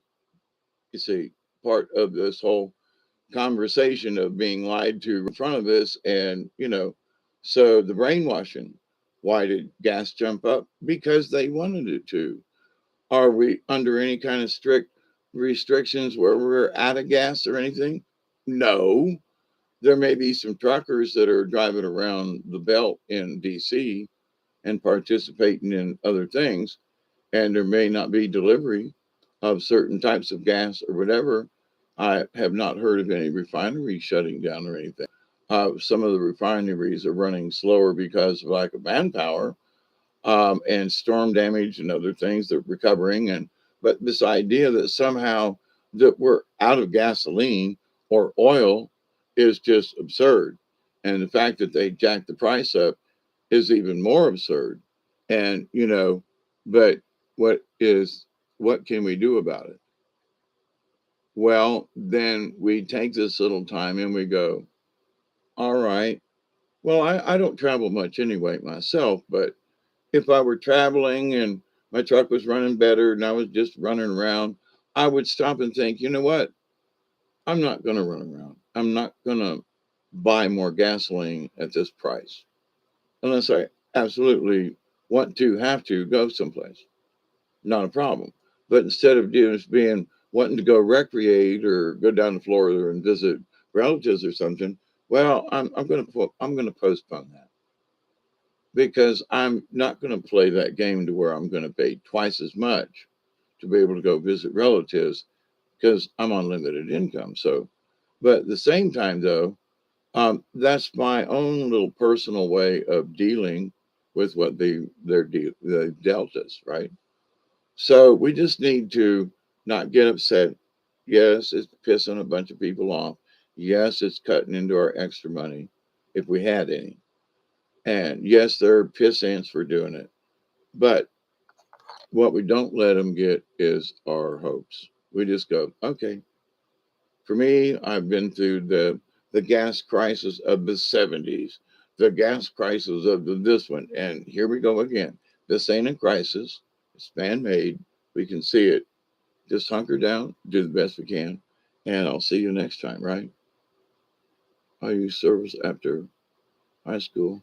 I don't know about that. I was allergic to the chemical. Yeah, those chemicals will get you, buddy. You know, absolutely. But anyway, so good morning to you folks. It's almost 5 o'clock now, and I really need to get some sleep and do some stuff in the morning. But it's been another fun day in the neighborhood, and just tell your friends, make sure, with this everything's being blamed on Russia thing, just pull out that statistic about, yeah, but Russia only produces 10% of the world's oil every year. How can they be the ones to blame? Just, you know, that simple question ought to help not necessarily shut people up, but here's a simple fact. Look it up on your phone. I don't get why they're jacking the price up, do you? So it's not about defending Russia. It's about calling squat on the other people for blaming it on Russia and just hiking the price. See, so we're not defending Russia. No, we're showing that these folks are using Russia as a scapegoat, and we see through it. That's what we do. We go, we see you all out there. Okay, I'll pay your price right now, but we see what you're doing, dipshit, dumbass. So I love you all. Thank you, Steve. One of these days we'll talk on the phone. Michelle, I love you, dear. Same to you, David Castle. I love you, dear. And all y'all and folks in the background and foreground and everywhere else on the ground, you know, um, keep it together. There's too many folks that know too many insider stuff that are saying this year is going to be just really strange. Not necessarily, millions of people dying on the street or anything, but it's going to be a really strange year. And I would say that it's already started out to be that. So, y'all, I've been talking about this back in the day when I was on with Brian, and my thing was, y'all get an inner tube and get in it because the waves are going to be up and down. You've heard me talk about this forever. Yep, it's really time to make sure you're in your inner tube. It's got lots of air. You might have your little beer cooler with its own little inner tube, like we used to do when we were, uh, you know, floating down the river a lot. But have your cooler with you. Make sure you're secure. Make sure you know got whatever you need for the wavy thing. But just hang on, my dear friends. because I continue to pray each and every day that each and every one of you will continue to learn how to accept and receive the knowledge, the healing, the wisdom, and the many blessings from the universe. Every day when Duggar and I go outside and he goes to chase the cats, we continue to pray that each and every one of you will continue to learn to accept and receive the knowledge, the healing, the wisdom, and the many blessings from the universe in the great mystery of life, in the dream world. And in that law of three, which keeps coming up to me in different things. It's the three musketeers, it's the three this, it's the three that. There's power in the number three. So I continue to pray that each and every day, that each and every one of you, your friends, your family, all of your relatives, and all of your relations will continue to learn to accept and receive the knowledge, the healing, the wisdom, and the many blessings that are just sitting there in the quantum, the great mystery of life, the great unknown. And so, blessings to all you. Thank you, Michelle. We'll talk soon too. I got some video I need to upload, and then you'll see what I've been up to. So, but anyway, y'all keep it between the ditches, and as we like to say down here in the South, of course, Miss Delaney, she likes to say it up there in the North too. TTFN, ta ta for now, my friends. Cheers, thumbs up, and we'll see you. We'll see you soon. I owe y'all some card readings, but when you see what I've been doing around here, you'll understand why I haven't done card readings. So I love you all. Be safe and have a great Wednesday. Yeah, have a great Wednesday, everybody. Okay, cheers.